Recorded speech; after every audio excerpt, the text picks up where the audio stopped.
Okay, good morning friends. Good morning, sir. Till yesterday, we discussed the word cost, which is the monetary value of all sacrifices to achieve an objective. From cost, we went to classification of cost, element-wise classification, material, labor and expenses. Then we subdivided each element of cost into two parts, direct and indirect. Direct cost is called prime cost. All indirect costs together are called overheads.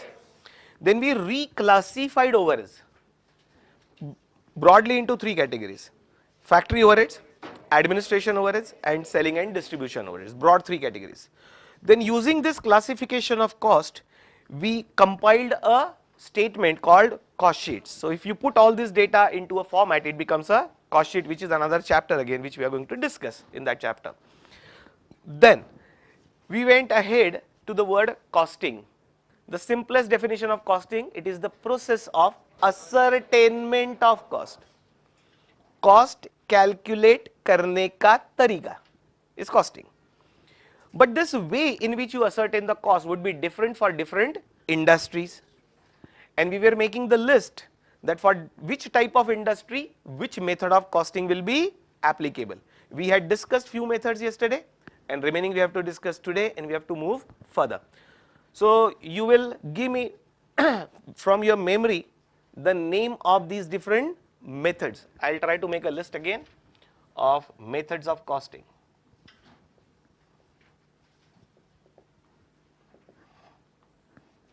Come on. Very good. Job costing, batch costing, right, single output or single unit costing or just output costing, various names, but single output is a better word. Contract costing, very nice, your memory is very good. Okay, process costing, joint product byproduct costing, एक रह गया है, रुको, नहीं contract आ गया, हाँ, service costing, service costing also known as operating costing, हाँ, process costing is also known as operation operating में फर्क करना, operation costing is process costing, operating costing is costing for service industry. Today we will be discussing it, and multiple costing. Out of which we discussed job costing in very much detail so that you understand all the methods. In any industry where goods are manufactured or services are provided as per the specific needs and requirement of customer, such industry is known as jobbing industry. Such industry is called as jobbing industry, and you have to maintain the record job wise, means for each job separately, because each job is different from another. Then we extend this concept to batch costing. Whichever industry we manufacture the goods in small lots or small batches. We took the example of pharmaceutical company, right? Please remember, one company manufactures variety of medicines, not one medicine, variety of medicine, but each medicine is manufactured in different batches, right? Breads, biscuits, so variety of them you manufacture, but you manufacture one batch of one variety, then another batch of another variety, then third batch of another variety, and again so on. So there we use batch costing. Here we maintain the record batch wise. This is the simplest method of costing, used in very few industries where you manufacture only one product, identical product throughout the year, no change in size, shape or color. So only one product when is manufactured throughout the year, then we use single output costing, which is the simplest method, where cost per unit can be calculated as total cost divided by total output. And I told you one thing, institute has never asked a question on this because there is nothing to ask, right? And therefore this chapter is also not separately projected as a separate chapter because there is nothing to write except one formula. Actually in our notes, in volume 2 notes, you will find these three I have clubbed: job, batch and single output costing, small one. So I have clubbed into one. And indirectly speaking, this methods of costing is your volume 2 notes, if you remember. First one was prime cost and overheads. First notes which I have given the name classroom notes. Second notes I have given the name methods of costing. Then yesterday in detail we discussed process costing. We took the example of sugar factory. In sugar factory, the sugar is manufactured in 4 stages, right? In simple words we took, not technical words. In 4 stages we did the production: crushing, boiling and cleaning, crystallization, and then packing, weighing and packing. So in 4 stages the sugar gets produced, and you have to maintain the record process wise. Process 1 account, process 2 account, process 3 account, and so on, which naturally we'll be studying in detail in the separate chapter called process costing. And a smaller part of process, sub part of a process, is called operation also. Then linked to process costing is another topic called joint product byproduct costing, right? If you remember yesterday's last discussion, in first crushing process you get sugarcane juice which goes to the next process, but you get bagasse, जिसको हम कचरा बोलते थे, उसका technical नाम है bagasse. So it's not a कचरा. कचरा means waste. तो वेस्ट नहीं है, वेस्ट यानी जिसकी कोई कीमत नहीं, उसको बोलते हैं हम waste, which we have to throw. On the contrary फेंकने के पैसे लग सकते हैं, वेस्ट. तो वेस्ट में और इसमें फर्क है, इसका नाम है, इसका कुछ काम है, इसलिए इसको नाम क्या दिया है, बगैस, क्योंकि एक प्रोडक्ट है. ठीक है, उसकी वैल्यू उतनी ज्यादा नहीं है, वैल्यू ज्यादा नहीं है, इसीलिए तो उसको हम बुलाते हैं बाय प्रोडक्ट.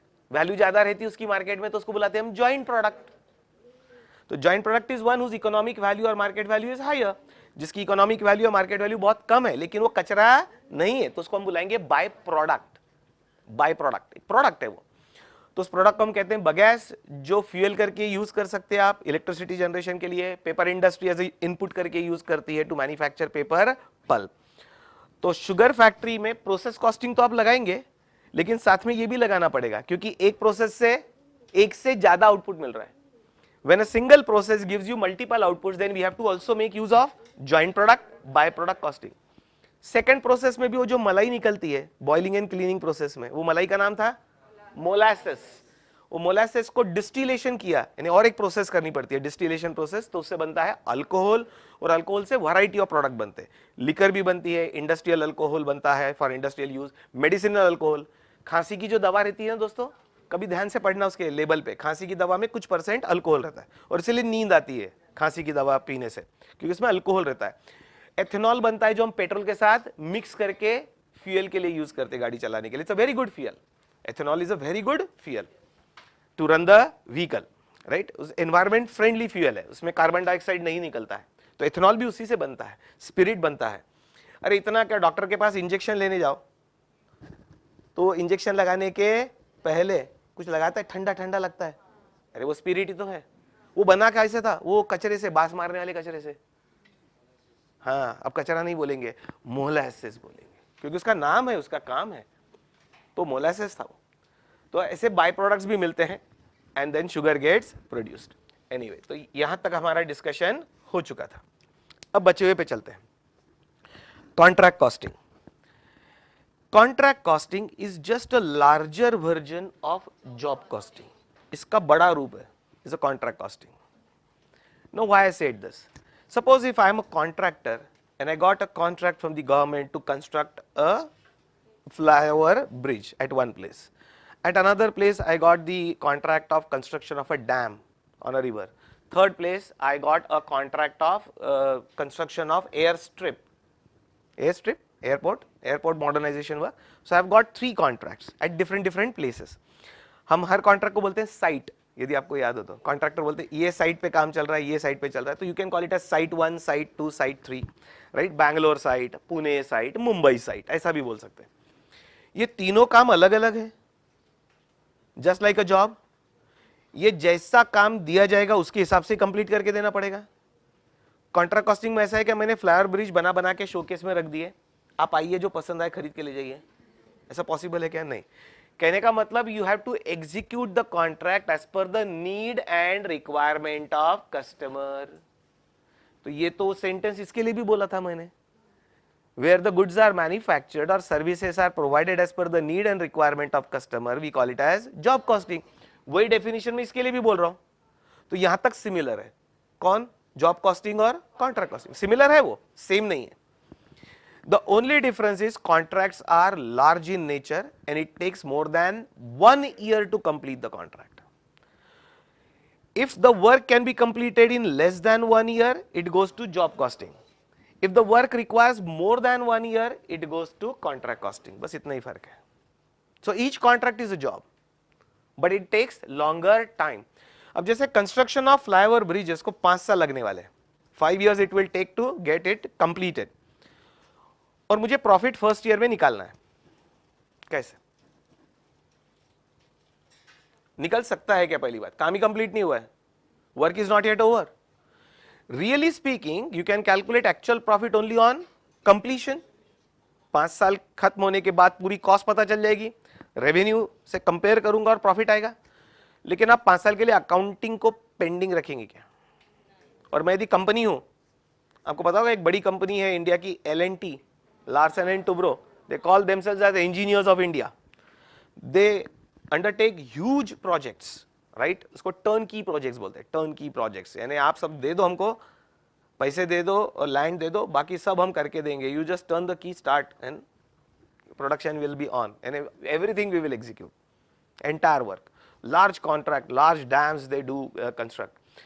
तो ये कंपनी को हर साल एनुअल रिपोर्ट पब्लिश करना पड़ेगा, प्रॉफिटेबिलिटी निकालनी पड़ेगी. तो काम यदि 5 साल चलने वाला है तो बीच बीच में प्रॉफिट कैसे निकालेंगे when contract is not complete? बराबर, पार्शियल कंप्लीशन के बेस पे निकालना पड़ेगा. एग्जैक्टली वही तो पढ़ना है. कहां? कॉन्ट्रैक्ट कॉस्टिंग में. तो जॉब कॉस्टिंग का लार्जर वर्जन. कॉन्ट्रैक्ट कॉस्टिंग में यही पढ़ना है कि इनकम्प्लीट कॉन्ट्रैक्ट पे कॉस्ट और प्रॉफिट कैसे कैलकुलेट करना. So for books of accounts we have to break it. We have to break it in parts. Year 1 का प्रॉफिट निकालते आना चाहिए अलग, Year 2 का, Year 3, Year 4 और Year 5, year wise profit calculate करते आना चाहिए. उसको प्रोपोर्शनेट कंप्लीशन मेथड बोलते हैं. वैसे हम पढ़ेंगे कॉन्ट्रैक्ट कॉस्टिंग में that whatever proportion of work is completed, on that basis you will calculate cost and profit on that contract and then you will take it in the books of accounts. So that we will study in contract costing. So contract costing is a variation of job costing, only longer duration is there and you have to ascertain the profit even if the work is not fully complete. इतना काफी है. पहला introduction है ना, पहली मुलाकात है. तो फिर बाद में सब एक एक चैप्टर है हमारे इस वॉल्यूम के. अब चलते हैं service costing, also known as operating costing. पुराना नाम ऑपरेटिंग कॉस्टिंग था. इंस्टीट्यूट ने उसको इसी चीज को दूसरा और एक नाम दे दिया. मैंने बताया ना गणपति बाप्पा के बहुत सारे नाम है, बाप्पा एक ही है. कोई भी नाम से बुला लो जो आपको पसंद हो. तो older name, new name, service costing. This is the method of costing used for service industries. All service industries use the method of costing called operating costing or service costing. क्योंकि ज्यादा बातें मैन्युफैक्चरिंग की हो रही थी और होती हैं क्लास में, लेकिन सर्विस इंडस्ट्री भी तो बहुत बड़ी है, तो उसके लिए अलग से मेथड है. फिर चाहे वो कोचिंग इंस्टीट्यूशंस हो, इंश्योरेंस कंपनी हो, एयरलाइन हो, होटल यानी अकोमोडेशन, रेस्टोरेंट नहीं है, होटल यानी रूम लेके हम वहां रहते हैं, accommodation, goods transport, passenger transport, ये सब क्या है? सर्विसेज है, राइट? तो ये सभी सर्विसेज के लिए will be using service costing और operating costing. Now multiple costing. दोस्तों मल्टीपल कॉस्टिंग नाम की कोई मेथड नहीं है. क्या बोला मैंने? नाम की कोई मेथड नहीं है. ऐसा आप ही बोल रहे हैं और ये लिस्ट में आप ही लिख रहे हैं. ये तो साला गड़बड़ है. हमको क्या कंफ्यूज करने के लिए बुलाया गया यहाँ? नहीं. इस नाम की अलग मेथड नहीं है, लेकिन when you make use of more than one method together, method यही है 1 to 7, but when you make use of more than one method together, it means when you use multiple methods of costing, you are said to be following multiple costing. I hope the meaning is clear. मैं कोई foreign English में तो बात नहीं कर रहा ना, US UK वाली ना, Indian English. When you make use of multiple methods of costing, multiple methods from 1 to 7, but not one, more than one method at a time. But there are certain industries where you have to make use of multiple methods of costing together to ascertain the cost. Cost of a cost object, right? Cost object is whose cost we want to calculate, goods or services. उसकी cost निकालने के लिए एक से ज्यादा method को यदि use करना पड़ रहा है, then you will say that my organization is following multiple costing. Actually multiple costing वो नाम है, उनका बोलने का मतलब है we are using multiple methods of costing. ये करेक्ट तरीका है कि मैं एक से ज्यादा मेथड यूज करता हूं मेरे इंडस्ट्री में, मेरे कंपनी में, लेकिन ऐसा बोलने की जगह पीपल से वी फॉलो मल्टीपल कॉस्टिंग। तो आप सोचेंगे मल्टीपल कॉस्टिंग नाम की कोई अलग ही मेथड है, तो अलग मेथड नहीं है, इनका कॉम्बिनेशन है, कोई भी कैसे भी कॉम्बिनेशन जो जिस इंडस्ट्री को सूटेबल हो। अब आप बोलेंगे सर फिर एग्जाम्पल तो समझाओ। चलो हम चलते हैं हॉस्पिटल, सिर्फ इमेजिनरी, हाँ जाना नहीं है। हॉस्पिटल में आपने देखा होगा पेशेंट को जब डिस्चार्ज मिलता है कुछ दिन बाद, तो उसकी बिलिंग प्रोसेस कंप्लीट करने में जरा टाइम लगता है, डिस्चार्ज में काफी टाइम लगता है वो बिल सेटल करने में। रीजन उसमें इतनी मल्टीपल सर्विसेज रहती है, कुछ कॉमन सर्विस रहती है, जैसे टाइप ऑफ रूम्स रहते हैं, यानी होटल के जैसे, अरे भाई जनरल वार्ड, फिर स्पेशल वार्ड, फिर नॉन एसी, एसी, फिर क्या एकदम सुपर फाइन, फिर आईसीयू, तो कुछ अकोमोडेशन चार्जेस लगते हैं। फिर आप वहीं से मेडिसिन भी लेते हो, उधर मेडिकल स्टोर रहता है, उसका भी बिल उसमें ऐड करना है। फिर जो एक्सपर्ट डॉक्टर जिन्होंने ऑपरेट किया, कंसल्ट किया, उनकी फीस उसमें ऐड करना है, बराबर है। फिर वहाँ पर वो पैथोलॉजी लैबोरेटरीज रहती हैं, वो ब्लड सैंपल चेक किया, यूरिन सैंपल चेक किया, जो भी किया, तो वो सब का भी रिपोर्ट आता है, वो सब वहीं रहता है कि भाई आपको इधर से भागना ना पड़े, सब inside, everything inside, but there are all different different services. वो सबको क्लब करके फिर आपका बिल बनता है। फिर उसमें से आपने कुछ एडवांस पे किया, वो माइनस करके बचा हुआ बिल लेके फिर आपको बोलते हैं गुड बाय टाटा, राइट, और जरूरत पड़े तो फिर से आ जाना। हॉस्पिटल वालों ने नहीं बोलना चाहिए ये, बाकी हम मेहमान को बोलते हैं ना और आइए अगली बार, तो हॉस्पिटल वाले ने बोलना, क्या बोलना चाहिए एक्चुअली रिसेप्शनिस्ट ने फाइनल बिल पे कर समय, भगवान करे आपको फिर यहाँ आने की जरूरत ना पड़े, लेकिन उसको निकाल देंगे काम से, ऐसा बोला उसने। तो हॉस्पिटल के एडमिनिस्ट्रेशन वाले क्या बोलेंगे, उनको बोलने का हम रेडी, आपकी सेवा के लिए तत्पर है, बार बार आइए। एनीवे, मैं भी वो व्यक्ति नहीं हूँ, मैंने भी शायद आपको बोला था या भूल गया, आई डोंट नो, मेरी भी इच्छा है मुझसे एक ही बार पढ़ो और अगली स्टेज पे निकल जाओ, बार बार वापस मेरे पास आने की जरूरत ना पड़े और वापस रिवीजन करने की जरूरत ना पड़े। एक स्टेज में इंटरमीडिएट क्लियर, सीए फाइनल, उसके बाद सीधा नेशनल प्रॉपर्टी यानी सीए। तो सर्विस कॉस्टिंग में मैं वो हॉस्पिटल पे था। अब आप देखेंगे हॉस्पिटल में कुछ सर्विसेज कॉमन है जो सभी को दी जाती है, और कुछ specific as per need and requirement of patient है। कॉमन सर्विस यानी टाइप ऑफ अकोमोडेशन, वो सभी के लिए है, उसमें से सिर्फ आप चूज कर लो, वैरायटी उसमें से एक चूज करो।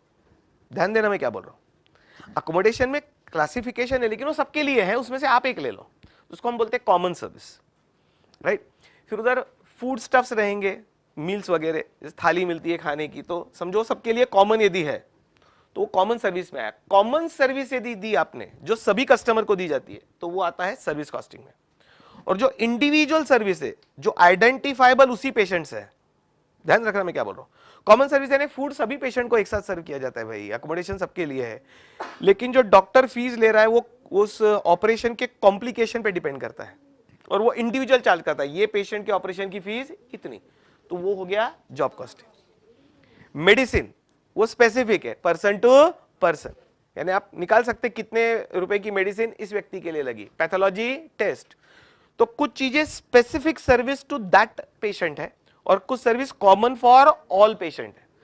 तो common service for all patient के लिए भी यूज सर्विस कॉस्टिंग, लेकिन उसमें मिक्सचर है, ये भी है प्लस ये भी है, तो you have to make use of job costing plus operating costing यानी सर्विस कॉस्टिंग, तब जाके उसकी कॉस्ट निकल के आती है।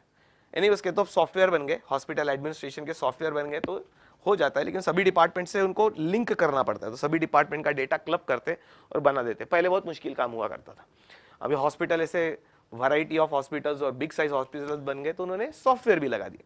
वैसे सॉफ्टवेयर का एक टेक्निकल नाम है, ये सभी सॉफ्टवेयर जो बड़े ऑर्गेनाइजेशन को हैंडल करते हैं, आपने नाम सुना होगा इसका, ERP बोलते हैं, जनरल नेम, जेनरिक नेम है ना, ERP, enterprise resource planning software. फिर जो बनाने वाली कंपनी वो सॉफ्टवेयर को एक नाम भी देती है, ERP, एंटरप्राइज रिसोर्स प्लानिंग, मुझे लगा आपको पता होगा, टेक्नोलॉजिकल चीज है। ERP सॉफ्टवेयर बोलते हैं इसको, एंटरप्राइज रिसोर्स प्लानिंग, ये जेनेरिक नाम है। फिर जो कंपनी जो सॉफ्टवेयर बना के देती है वो सॉफ्टवेयर का कोई नाम रख देती है। एक एग्जांपल दे देता हूं ना, बैंकिंग सॉफ्टवेयर में आजकल जो बैंक्स चलती है वो सब ERP प्लेटफॉर्म पे चलती है, क्योंकि उसके अलावा कोई रास्ता ही नहीं है, यानी रियल टाइम बेसिस पे सब अपडेशन, सब रिपोर्ट एक ही सॉफ्टवेयर में कंसोलिडेट होती है। तो इन्फोसिस का एक बहुत पॉपुलर सॉफ्टवेयर है for banking industry, Infosys company आपको पता है, और उसका एक पॉपुलर सॉफ्टवेयर है फॉर बैंकिंग कंपनीज, तो इन्फोसिस ने उसको नाम दिया है, कुछ लोगों को तो पता होगा, very good, Finacle. Finacle is the name given by Infosys to a software which they have prepared for banking industry. ERP का एक अभी नाम ले लिया मैंने मुंह से, तो जिनको नहीं पता उनके लिए बता दूं, ERP का मतलब कुछ नहीं है, ERP is a name of a software, but it is one software which takes care of all your needs. It's a well integrated software. यानी आपने एक बार ERP पैकेज लगा दिया, सॉफ्टवेयर लगा दिया, तो फिर और कोई सॉफ्टवेयर की जरूरत नहीं है, everything included in one software. यानी आपके ऑर्गेनाइजेशन में जो जो चीज की जरूरत है वो सब एक ही सॉफ्टवेयर में आपके काम की चीज आ गई, दैट इज कॉल्ड ERP। तो बना के देना पड़ता है हर ऑर्गेनाइजेशन को, उसकी रिक्वायरमेंट के हिसाब से वो सॉफ्टवेयर बना के देना पड़ता है। एनीवे, तो जो सॉफ्टवेयर कंपनी ये सॉफ्टवेयर बना के देती है, हर बैंक, हर इंश्योरेंस कंपनी, हर ऑर्गेनाइजेशन के लिए, आप चाहो तो एकेडमी का भी सॉफ्टवेयर बनवा सकते हैं ERP किसी सॉफ्टवेयर कंपनी से। तो सॉफ्टवेयर कंपनी के लिए ये हो गया जॉब कॉस्टिंग, क्योंकि उनको हर एक के लिए उनके रिक्वायरमेंट के हिसाब से सॉफ्टवेयर बना के देना है, उनके लिए जॉब हो गया। एनीवे, मैं बोल रहा था हॉस्पिटल में आजकल ERP सॉफ्टवेयर यूज होता है, वो किसी कंपनी से खरीदते हैं सॉफ्टवेयर, तो उसमें सब ये रिपोर्ट्स अलग अलग डिपार्टमेंट की मर्ज करते हैं और फिर आपको बिल मिलता है और फिर वो सेटल होता है, थोड़ा टाइम लगता है उस प्रोसेस में। एनीवे, तो ये हो गया मल्टीपल कॉस्टिंग की बात कर रहा था मैं। एक और एग्जांपल देता हूं मल्टीपल कॉस्टिंग का, एक वर्ड यूज करूंगा जो थोड़ा सा एक्सप्लेन किया था मैंने पहले, असेंबली लाइन इंडस्ट्री, मैंने असेंबली वर्ड यूज किया था पहले, now I am using the word assembly line industry. Assembly line industry is any such industry where components and parts are first manufactured and purchased, or manufactured or purchased, and then they are assembled together to manufacture a finished product. थोड़ा सा imagination हुआ, फिर example लेंगे। Any industry where lot of components and parts are manufactured oblique purchased and then they are assembled together to manufacture a finished product, any such industry is known as assembly line industry. All automobile industries, all automobile industry यानी two wheeler बनाओ, three wheeler बनाओ, four wheeler बनाओ, truck बनाओ, tempo बनाओ, कुछ भी बनाओ, all automobile industries are assembly line. Imagine करो टाटा मोटर्स को, थोड़ा इमेजिन करो,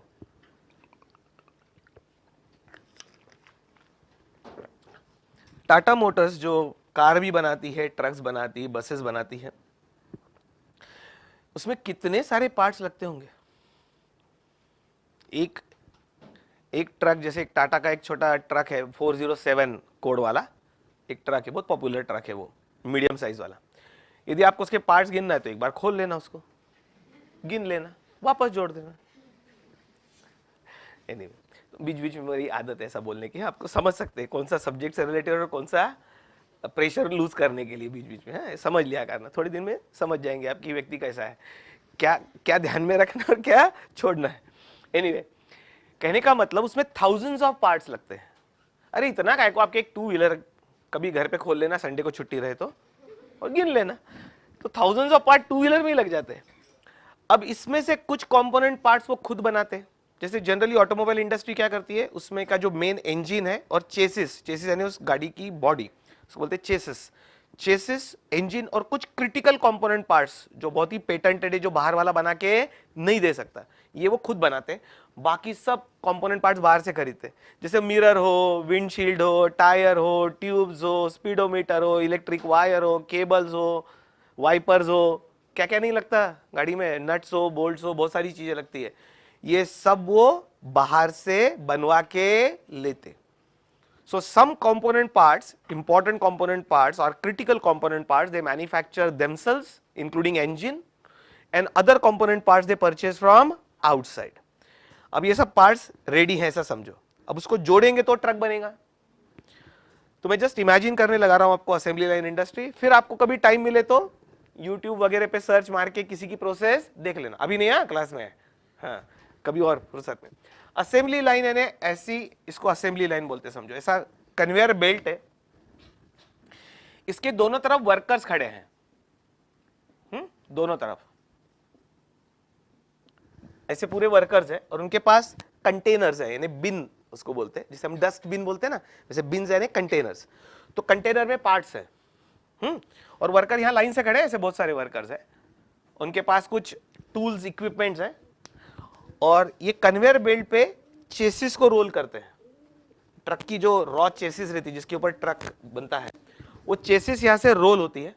ये दोनों साइड के वर्कर, उनके पास कंपोनेंट पार्ट्स और टूल्स है, हैंड टूल्स, उससे वो एक एक पार्ट जोड़ते जाते हैं दोनों तरफ से, और ये चेसिस मूव हो रही है आगे, और दोनों तरफ के वर्कर्स उनको जो जो काम दिया है, कौन से पार्ट जोड़ना, किस यानी पहले क्या जुड़ेगा फिर क्या जुड़ेगा, वो पार्ट्स जुड़ते जाते हैं और ये चेसिस रोल होते जाती है। सब पार्ट जुड़ने के बाद एंड में the entire truck is ready. Chassis is a raw body. आपने कभी हाईवे पे चलते समय ऐसा देखा होगा कि कोई ड्राइवर, सिर्फ उसकी केबिन है और पूरा खाली ट्रक, नया का नया, कुछ भी नहीं है, वो जा रहा है, वो चेसिस है, राइट। तो चेसिस के ऊपर दोनों तरफ से कंपोनेंट पार्ट जोड़ दिए तो पूरा ट्रक रेडी हो जाता है। तो इसको क्या बोलते हैं, assembly line. Assembly line industry, where component parts are attached, means assembled and a finish product is manufactured. एक ऑटोमोबाइल इंडस्ट्री, दूसरी electronic goods industry. All electronic goods are assembly line industry, including your mobile phone. Mobile phone में भी ढेर सारे parts लगते हैं, electronic parts है उसमें, उसकी विंड स्क्रीन है, क्या क्या नहीं है उसके अंदर, ऊपर सॉरी विंड स्क्रीन बोल रहा हूँ, उसकी स्क्रीन है और उसके अंदर के पार्ट्स है।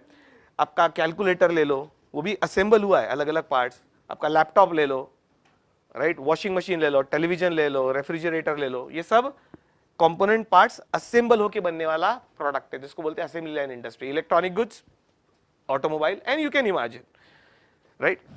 तो सबका कुछ ना कुछ टाइप का ऐसा प्रोसेस रहता है, and then workers assemble the parts and it gets manufacture. सिर्फ ऑटोमोबाइल इंडस्ट्री में थोड़े से कंपोनेंट पार्ट ज्यादा होने से उसकी असेंबली लाइन लंबी रहती है, लेकिन एक वॉशिंग मशीन रही तो वो यहीं पर 5 वर्कर खड़े रह के अपने अपने पार्ट्स असेंबल कर देंगे, यहीं की यहीं हो जाएगी, बन जाएगी शायद, क्योंकि इसमें पार्ट्स और कंपोनेंट्स कम है। और ये असेंबली लाइन इंडस्ट्री को जन्म देने वाला है हेनरी फोर्ड। नाम सुना होगा ना, फोर्ड मोटर्स जिसने फॉर्म की। तो Henry Ford first came out with this assembly line concept, और उससे प्रोडक्शन बहुत फास्ट हो गया। दूसरी चेसिस रोल होती है, अपना काम चालू करते ही आगे गई, जब तक ये लोग वर्कर अपना अटैच कर रहे हैं, वो चलते जा रही, सब लोग अपना अपना काम करते जा रहे, अंदर chassis rolling out, and you will find in few minutes one truck rolls out, finished product rolls out from the end of the assembly line. अभी एग्जांपल क्यों दिया, असेंबली लाइन इंडस्ट्री के लिए, यानी आपको टाटा मोटर्स और ट्रक बनाना है और ट्रक की कॉस्ट निकालना है। देखो कौन से मेथड से निकलती, इसमें से 7 में से। और जो ट्रक की भी बहुत वैरायटीज है उनके पास, यानी एक ही कंपनी में वैरायटी ऑफ ट्रक्स बनते हैं, type of trucks, type of cars, ये छोड़कर बोल दो इसमें से कौन सी एक मेथड से बना सकते हैं आप।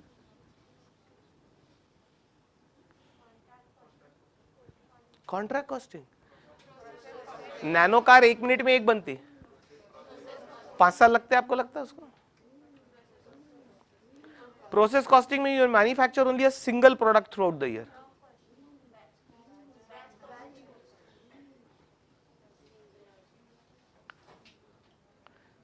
अरे भाई आप क्या सोच रहे, टाटा मोटर्स एक ही 407 ट्रक ही बनाती पूरे साल भर में, आप सिंगल आउटपुट कॉस्टिंग बोल कैसे रहे। उनकी तो कार कितने टाइप की है, variety of cars, variety of trucks, buses. Single output बोलने के पहले एक सोच लो, single identical product throughout the year, तो सिंगल आउटपुट, वो तो बहुत कम इंडस्ट्री में यूज होता है। मल्टीपल कॉस्टिंग यूज हो सकता है। अरे भाई इसीलिए तो वो एग्जाम्पल दिया था आपको एक, हाँ मैंने बोला इसके अलावा, तो आप बोल दे जा रहे, इसलिए तो आपको रोक के रखा था मैंने, छुपाया इसीलिए था कि इसके अलावा किसी एक मेथड जो आपको सूटेबल लगे। कहने का मतलब वो एक मेथड से काम नहीं होता है। वैरायटी ऑफ व्हीकल्स आप बनाते हो, variety of types of vehicles, उसमें से कुछ पार्ट खरीदते हो, कुछ पार्ट खुद बनाते हो। अब जैसे एक पिस्टन नाम का एक इंजन में पार्ट लगता है, वो पिस्टन को आप बैचेस में बनाते हो, तो वहां पर बैच कॉस्टिंग लगा के एक पिस्टन की कॉस्ट निकाल लो। इंजन शायद आप एक एक यदि बनाते होंगे तो जॉब कॉस्टिंग लगा लो एक एक इंजन के लिए, यदि एक एक बनाते होंगे वो भी बैचेस में बनता होगा तो बैच कॉस्टिंग लगा लो। कुछ कंपोनेंट पार्ट्स प्रोसेस से बनते होंगे तो वहां प्रोसेस कॉस्टिंग लगाओ। एक्चुअली आपको अलग अलग टाइप के कंपोनेंट पार्ट्स के लिए अलग अलग मेथड यूज करनी पड़ेगी। पहले तो कंपोनेंट पार्ट्स की कॉस्ट पता चलेगी, कुछ पार्ट्स बाहर से खरीद लेंगे तो रेडीमेड कॉस्ट पता चल जाएगी, परचेस कॉस्ट। जैसे ट्रक टायर खरीद लिए, ट्यूब खरीद लिए, वाइपर्स खरीद लिए, बैक मिरर खरीद लिया, तो परचेस कॉस्ट इजीली मिल गई। जो आप मैन्युफैक्चर करते हो उसकी आपको या तो जॉब कॉस्टिंग से निकालनी पड़ेगी या बैच कॉस्टिंग से या प्रोसेस कॉस्टिंग से, पहले कंपोनेंट पार्ट्स की निकालनी पड़ेगी और अब ये सबको जोड़ के फिर वो ट्रक की कॉस्ट निकलेगी। कहने का मतलब आप पूरी कंपनी में एक मेथड यूज कर सकते क्या? नहीं। एक्चुअली टाटा मोटर्स को बहुत पहले जब मैं ICAA कर रहा था, कॉस्ट अकाउंटेंसी का कोर्स, तब मैंने विजिट किया था टाटा मोटर्स की फैक्ट्री को। तब उसका नाम टेल्को था। टेल्को पुराना नाम, अभी हो गया टाटा मोटर्स। टेल्को का फुल फॉर्म था Tata engineering and locomotive company, क्योंकि उनका प्लान था लोकोमोटिव इंजन बनाने का। गवर्नमेंट ने बोला प्राइवेट वालों को हम देने वाले नहीं है काम, तो टाटा ने बोला नाम ही चेंज कर दो, तो टेल्को से नाम क्या चेंज करके कर दिया? Tata Motors only. मैं बहुत पुरानी बात बोल रहा हूँ, यानी अभी तो 25-30 साल पुरानी बात, अभी तो कितने चेंजेस हो गए होंगे वहां पर।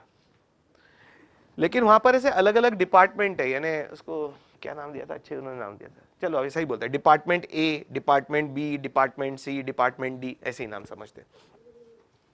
तो हर एक डिपार्टमेंट वो अलग अलग काम करता था सिर्फ कंपोनेंट पार्ट्स बनाने का। तो एक डिपार्टमेंट में एक मेथड यूज हो रही, दूसरे डिपार्टमेंट में दूसरी मेथड, ऐसा करके और कुछ परचेस करते और फिर वो असेंबली लाइन पे वो ट्रक बनता है।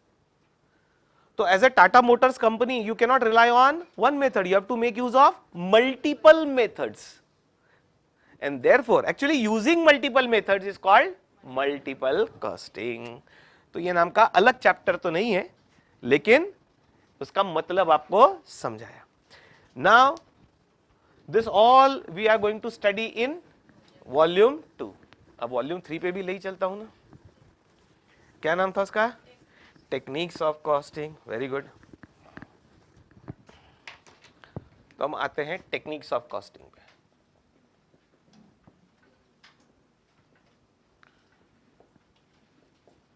That is volume 3, techniques of costing.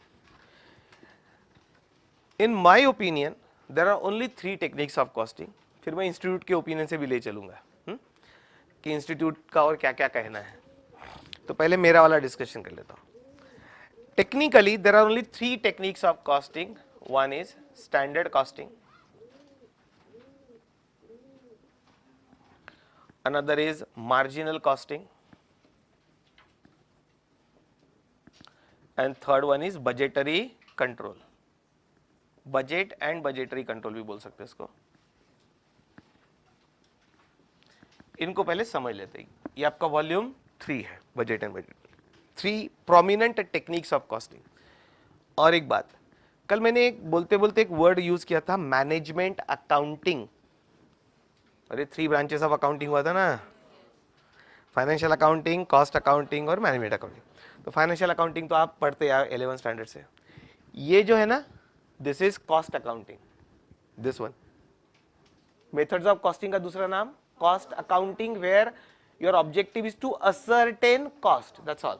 Ascertain cost, सभी जगह कॉस्टिंग का मतलब ही क्या है? Ascertainment of cost.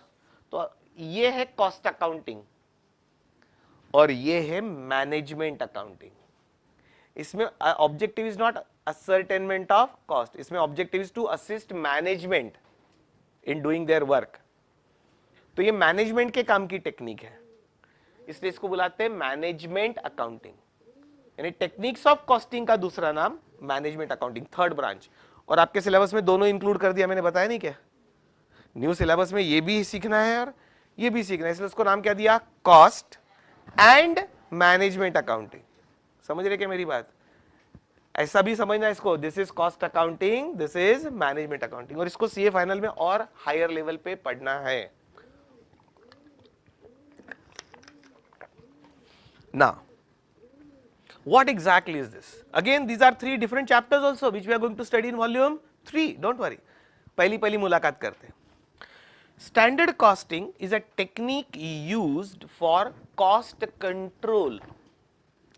It's a technique used for cost control. यानी क्या? कॉस्ट को कंट्रोल में रखना जरूरी है क्या? नहीं है? जरूरी है. आप में से बहुत सारे लोग बाहर से आए यहां पढ़ने, घर से पैसे आएंगे खर्चा करने के लिए, इस खर्चे पे आपने कंट्रोल नहीं रखा तो क्या होगा? खर्चा बढ़ेगा. और किसी महीने पैसे नहीं आएंगे, वहां से फोन आएगा, बैक टू पवेलियन, आ जाओ घर पे, तुम पढ़ने लायक नहीं हो, हम जितना कमाते नहीं उससे ज्यादा तो तुम एक महीने में खर्चा कर लेते. ऐसा हो सकता है. तो खर्चा जितना जरूरी है उतना करना है. खर्चे पे क्या करना है? कंट्रोल रखना है. तो कंट्रोल करेंगे तो ही कंट्रोल में रहेगा. आपने उसको छोड़ दिया तो खर्चा बढ़ेगा. अब ये जो मैं आपके इंडिविजुअल लेवल के लिए बोल रहा था, वो यदि कॉर्पोरेट लेवल पे करना हो, बड़ी कंपनी के लेवल पे जहां करोड़ों रुपए में खर्चा होता है, तो आपको नहीं लगता खर्चे पे कंट्रोल करने के लिए कुछ सिस्टम होनी चाहिए? और वहां तो एम्प्लॉइज से काम करा रहे आप. अरे वहां कोई मालिक बैठ के काम कर रहा है क्या? मालिक तो आप और मैं भी हो सकते हैं, शेयर होल्डर्स. क्यों नहीं? You can own a share of L&T, no? You can own a share of Tata Motors ना. तो share holder, equity share holder is a true owner. इतना तो पता ही है ना आपको बैकग्राउंड में. तो आप कंपनी में जा रहे हैं क्या देखने रोज खर्चा कैसे हो रहा है? तो वहां कौन काम कर रहा है? एम्प्लॉइज. भले वो मैनेजिंग डायरेक्टर हो, है तो एम्प्लॉई. और बाकी अब देखो, मैं बड़े कॉर्पोरेट एंटिटी की बात कर रहा हूं जहां पर काम एम्प्लॉइज से करवाना है, लेकिन वो जो खर्चा करने वाले वो उनके जेब से नहीं होने वाला है. सीधी सी तो बात है. काम जो वो करेंगे वो उनको एक तो सैलरी देंगे वो अलग, प्लस काम करते समय जो भी खर्चा लगेगा. जब किसी एक एम्प्लॉय को आपको पुणे टू बैंगलोर भेजना है काम पे, कुछ काम से पुणे टू बैंगलोर भेजना है, और एम्प्लॉय को चॉइस दी जाए, तेरे को जैसा जाना हो चले जा, पुणे टू बैंगलोर, खर्चा कंपनी करेगी, खर्चा कंपनी करेंगे, तू चले जा, जहां रहना है वहां रहे, खर्चा कंपनी करेंगे. और मैं एम्प्लॉय हूं और मेरे बॉस ने बोला जैसे जाना है जा, सब खर्चा कंपनी करेगी, तू एम्प्लॉय है, कंपनी के काम से जा रहा है, तो मैं तो नेचुरली एयरलाइन से जाऊंगा कि मेरे जेब से थोड़ी हो रहा है. और बिजनेस क्लास से जाऊंगा, इकोनॉमी क्लास से क्यों जाऊं? बिजनेस क्लास में जरा लेग स्पेस ज्यादा मिलता है, बड़ी सीट रहती है, बराबर है. और उतरते से बढ़िया एसी टैक्सी लूंगा क्या शेयर्ड टैक्सी लूंगा? काय के लिए शेयर टैक्सी? खर्चा किसका? एसी टैक्सी, बड़ी वाली लग्जरी कार. उसको बोलूंगा मर्सिडीज होंगी तो भेज दे रहा. और 5 स्टार देख होटल कौन सी मिलती बैंगलोर में. 7 स्टार रहे तो ज्यादा अच्छा है वैसे, लेकिन नहीं हो तो चलो 5 स्टार से काम चला लेंगे. ऐसे क्या गलत है? ये खर्चा किसके जेब से हो रहा है? अरे शेयर होल्डर, कंपनी है ने शेयर होल्डर, ओनर जो बैठे हैं दूर, वो खर्चा हो रहा है उधर. अब करो कैसे करते कंट्रोल? और इस पे यदि कोई कंट्रोल रखा ही नहीं तुमने तो फिर उसको बोलते हैं ना वाट लग गई. तो जो एम्प्लॉय खर्चा करने वाला उसके जेब से लगने वाला नहीं है वो पैसा, पैसा लगने वाला है कंपनी का, और उस पर आपका कंट्रोल नहीं है तो फिर हो गया. तो दोस्तों खर्चे पे कंट्रोल रखने के लिए कुछ तरीका तो होगा, कुछ टेक्निक तो लगानी पड़ेगी. दोस्तों वही टेक्निक का नाम है स्टैंडर्ड कॉस्टिंग, जो और डिटेल में पढ़ेंगे हम. ब्रीफ में बताना है ना, वो हर एक्टिविटी का या हर काम का खर्चा कितना लगना चाहिए ये पहले कैलकुलेट किया जाता है. ये सब टॉप मैनेजमेंट के काम की चीजें, लोअर लेवल पे नहीं. टॉप मैनेजमेंट को लोअर लेवल पे कैसे कंट्रोल रखना उसकी तरीके है, इसीलिए इसका नाम मैनेजमेंट अकाउंटिंग है. तो हर चीज पे खर्चा कितना लगना चाहिए वो पहले कैलकुलेट कर लेते, एस्टिमेट कर लेते, उसको बोलते हैं हम स्टैंडर्ड कॉस्ट. क्या बोलते हैं उसको? स्टैंडर्ड कॉस्ट, यानी कितना खर्चा लगना चाहिए था. और जब एक्चुअल खर्चा होता है तो वो अकाउंटिंग रिकॉर्ड से वो इंफॉर्मेशन लेते हैं कि एक्चुअल खर्चा कितना लगा. मैं ब्रीफ बता रहा हूं आपको स्टैंडर्ड कॉस्टिंग का, एक झलक सिर्फ, कि स्टैंडर्ड खर्चा कितना लगना चाहिए था. अब अपन छोड़ो इमेजिनरी बात की जगह ऐसी पे आ जाते. ये पेन मैन्युफैक्चर करना है हमको, तो हमने ये सोचना है कि इस पे खर्चा लगना कितना चाहिए था. तो कंपनी ने स्टैंडर्ड सेट किया कि 25 रुपीज में ये एक पीस बनना चाहिए था, स्टैंडर्ड कॉस्ट। ये 25 रुपीज क्या भाई, स्टैंडर्ड कॉस्ट है, एस्टिमेटेड कॉस्ट। और जब एक्चुअल प्रोडक्शन हुआ तो पता चला खर्चा लगा 32 रुपीज पर पीस, जबकि लगना कितना चाहिए था, 25। So you compare standard cost with actual cost to find out the variation between standard and actual.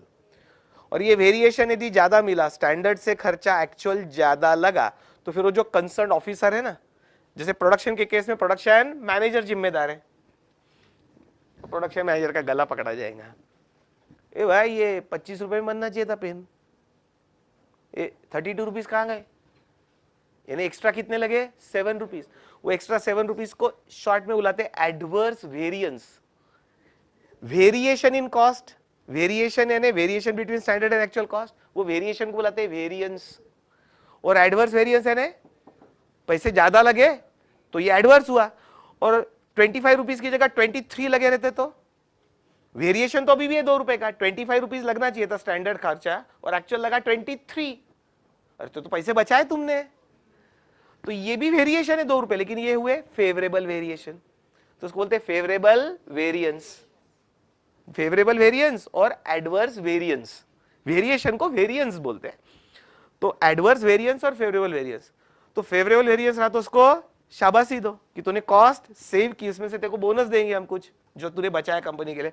और एडवर्स वेरिएशन रहा तो वार्निंग देंगे, और 2 बार एडवर्स, 3 बार एडवर्स, चौथी बार उसको घर।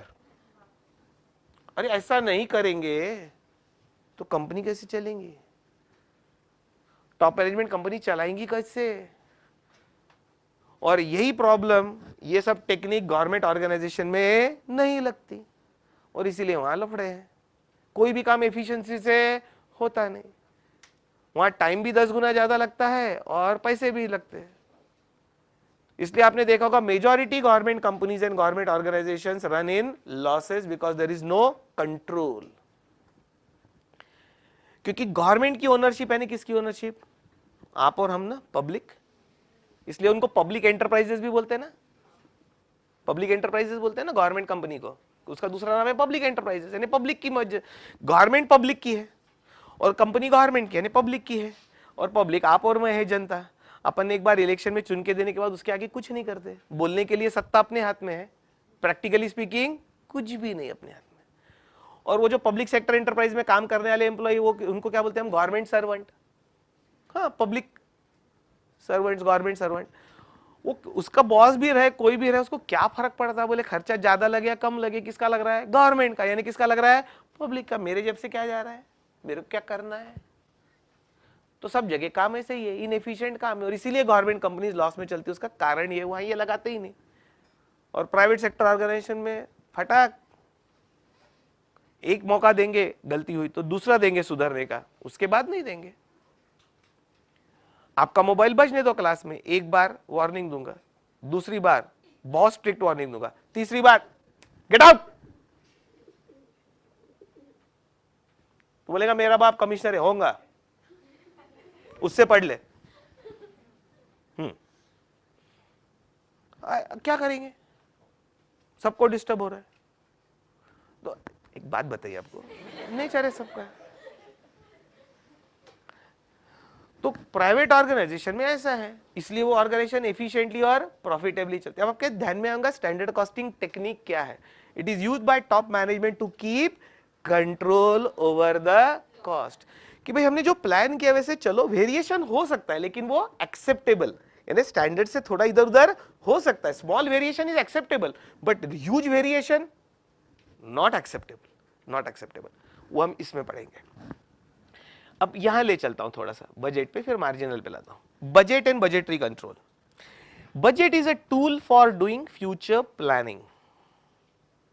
सबसे पहले गवर्नमेंट का हर साल बजट आता है ना, ये बजट जो साल चला गया उसके लिए आता है क्या? अरे ऐसे ही तो है ना? नहीं नहीं नहीं, बजट शायद आने वाले साल के लिए बनाया जाता है। So budget is a tool for doing planning, and planning is always done for future. You have to learn from the past and plan for the future based on past experience. So it's a planning tool. It's a tool for planning. Future planning naturally. दोस्तों budget के बारे में भी थोड़ी थोड़ी मुलाकात करते हैं। बिना बजट बनाए कोई भी ऑर्गेनाइजेशन चल ही नहीं सकता, ऐसा मेरा कहना है, चल ही नहीं सकता। जैसे फिर से मैं टाटा मोटर्स पे ले चलता आपको। आपको नहीं लगता उनको अगले साल का एक सेल्स बजट पहले बनाना पड़ेगा कि कितनी गाड़ियां बिक सकती हैं? एस्टीमेट, और कितनी बिकेंगी अलग बात है एक्चुअली, लेकिन बजट तो बनाएंगे क्योंकि सेल्स मैनेजर को टारगेट तो रहेगा कि भैया इतनी गाड़ियां बेचना है। फिर कितनी बिकेगी उसके हिसाब से शायद प्रोडक्शन करना पड़ेगा। अच्छा, प्रोडक्शन किए बगैर बिक जाएंगी क्या? तो आपको कुछ तो टारगेट देना पड़ेगा ना कि आपको इतनी गाड़ियां बेचना है, और इतनी बेचना है तो फिर इतनी मैन्युफैक्चर होनी चाहिए, और यदि इतनी गाड़ियां मैन्युफैक्चर होंगी तो उसके लिए कितने कंपोनेंट पार्ट्स या तो खरीदने पड़ेंगे या मैन्युफैक्चर करने पड़ेंगे, और इतना प्रोडक्शन करने के लिए कितने वर्कर लगेंगे, कितनी प्लांट एंड मशीनरी लगेगी, ये सबका कुछ एस्टिमेशन करना पड़ेगा कि ऐसे ही हो जाएगा काम अपने आप? इसको एस्टिमेशन करेंगे, प्लानिंग करेंगे क्या अपने आप ही हो जाता है सब काम? यानी परचेस मैनेजर को जो अच्छा लग रहा है खरीद रहा है, प्रोडक्शन मैनेजर को जो अच्छा लग रहा है बना रहा है, जब नहीं मर्जी है मेरे को आज नहीं घर पे रहना है, मेरे को नहीं बना रहा हूं, मेरा बर्थडे है आज नहीं बनाता मैं, ऐसा है क्या? ऐसा कंपनी चलती है कैसे? यानी हर एक चीज का प्लानिंग नहीं होगा। ईयरली बजट बनेगा, yearly budget is broken down to quarterly budget, quarterly targets है, बजट यानी target indirectly, quarterly targets are broken down to monthly, और monthly are broken down to daily. My dear friends, daily production manager को target दिया जाता है, आज इतना production करना है, उसके बगैर प्लानिंग ही नहीं हो सकता। एक छोटा सा कार्यक्रम करना है, समझो शादी है किसी की, शादियों का सीजन चल रहा है, तो आपको केटरर को कुछ बोलना पड़ता है, कितने गेस्ट आएंगे, तो मन में उतने बोल देते क्या करते हैं हम? गेस्ट की लिस्ट बनती है, उसमें प्रोबेबिलिटी निकाली जाती है कि कितने परसेंट लोग आते हैं, कितने नहीं आते हैं, कितने एकदम कंफर्म गेस्ट है जिन्होंने कंफर्म कर दिया हम आने वाले हैं। कुछ तो अंदाज देंगे उसको, केटरर को, आप उसको अंदाज देंगे तो फिर उसके हिसाब से रॉ मटेरियल आएगा। ऐसा नहीं लगता आपको?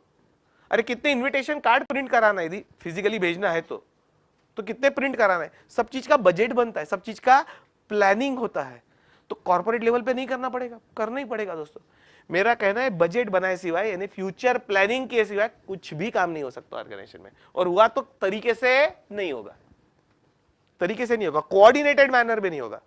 सबने एक दूसरे को सपोर्ट करना है। रॉ मटेरियल खरीदने वाले ने, परचेस मैनेजर ने बराबर रॉ मटेरियल खरीदना है जिससे प्रोडक्शन हो, यानी प्रोडक्शन वाले को कितनी जरूरत है रॉ मटेरियल की, उतना खरीद के देने की जिम्मेदारी परचेस मैनेजर की। प्रोडक्शन मैनेजर ने उतने फिनिश गुड्स बना के देना है जो सेल्स मैनेजर को बेचना है। ये सब एक दूसरे पर डिपेंडेंट नहीं है, तो डिपेंडेंट है तो इसका कुछ प्लान ऑफ एक्शन तो बनाओ, फ्यूचर प्लान ऑफ एक्शन। वो फ्यूचर प्लान ऑफ एक्शन को ही तो बजट है दोस्तों। अरे आपने भी जब 12th स्टैंडर्ड में कदम रखा तो कुछ तो सोचा लाइफ के बारे में, करियर के बारे में, कुछ प्लान ऑफ एक्शन सोचा, तभी इंटरमीडिएट तक पहुंच गए, कैसे ही पहुंच गए। तो that plan of action, future plan of action, यानी time table, how we will move in future, what we will produce, what we will sell, at what price we will manufacture, at what price we will sell, how much profit we expect to earn in future is a budget. जो government of India भी बनाती है, पैसे कितने मिलेंगे, revenue कितना collect होगा future में, कहां से होगा, और हम उसको खर्चा कैसे करेंगे, ये फाइनेंस मिनिस्टर बजट में प्रेजेंट करता है पार्लियामेंट में कि ऐसा पैसा आएगा गवर्नमेंट के पास और ऐसे जाएगा। ये पूरे फ्यूचर का प्लानिंग है, एक साल का, वो प्लानिंग को तो बजट बोलते हैं। तो ये बजट सबको बनाना पड़ता है। लेकिन आपको लगता है ये बजट वो जो वर्कर जो काम कर रहा है फैक्ट्री में, उसके काम का है ये, यानी उसके काम का है, उसकी कैपेसिटी में है कि वो पूरे कंपनी का बजट बना ले सोच के? यानी ये टॉप मैनेजमेंट का काम है। टॉप मैनेजमेंट को पूरे ऑर्गेनाइजेशन के गोल सेट करने पड़ते हैं और पूरे ऑर्गेनाइजेशन का एक प्लान बनाना पड़ता है, फ्यूचर प्लान, और फिर उस प्लान पे बाकी लोगों को चलना पड़ता है। ये सब मैं बार बार रिपीट क्यों कर रहा हूं? ये सभी टेक्निक्स टॉप मैनेजमेंट के काम की है। ये टॉप मैनेजमेंट, ये उससे नीचे मिडिल लेवल मैनेजमेंट, और एक्चुअल काम करने वाले और लोअर लेवल वाले वर्कर्स, जो जिनको एक्चुअल, उनको सिर्फ इंस्ट्रक्शन सुनना है। सुपरवाइजर ने बोला ऐसा कर, उसने कर देना, उसको दिमाग नहीं लगाना है, उसको काम करके देना है। ये प्लानिंग वाले लोग हैं टॉप मैनेजमेंट, इसलिए तो उसका नाम मैनेजमेंट अकाउंटिंग है ना दोस्तों, मैनेजमेंट के काम की चीज है। तो ये होगा आपका बजट एंड बजटरी कंट्रोल, जो हम और डिटेल में बाद में पढ़ेंगे। और सबसे important technique, marginal costing, it is used for decision making. Business में जो भी डिसीजन लेने पड़ते हैं मैंने एक एग्जाम्पल दिया था यदि आपको याद हो तो, मेक और बाय, मेक और बाय, टायर का दिया था ना, टायर में खुद बनाओ क्या खरीदूं, ये भी एक डिसीजन है। अरे एक डिसीजन तो अभी भी आप में से कुछ लोगों का लेना बाकी है।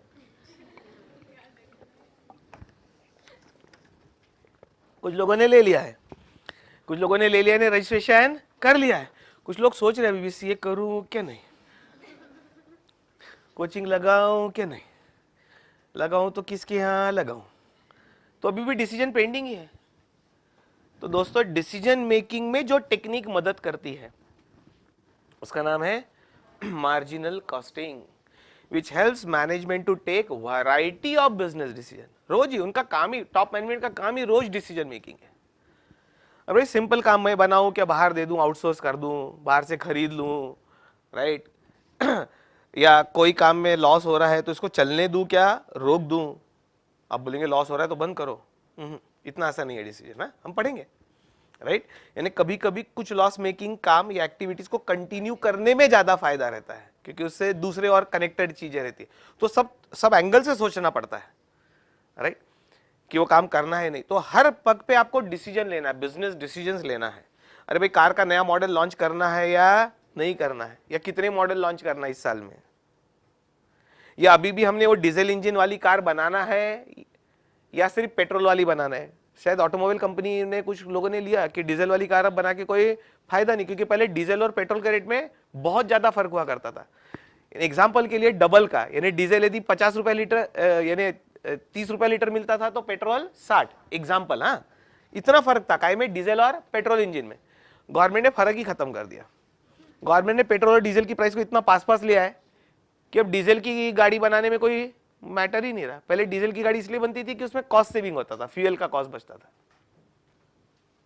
इसलिए, क्योंकि डीजल इंजन महंगा आता है, डीजल गाड़ी महंगी आती है, लेकिन वो वहां सेव होता था पैसा।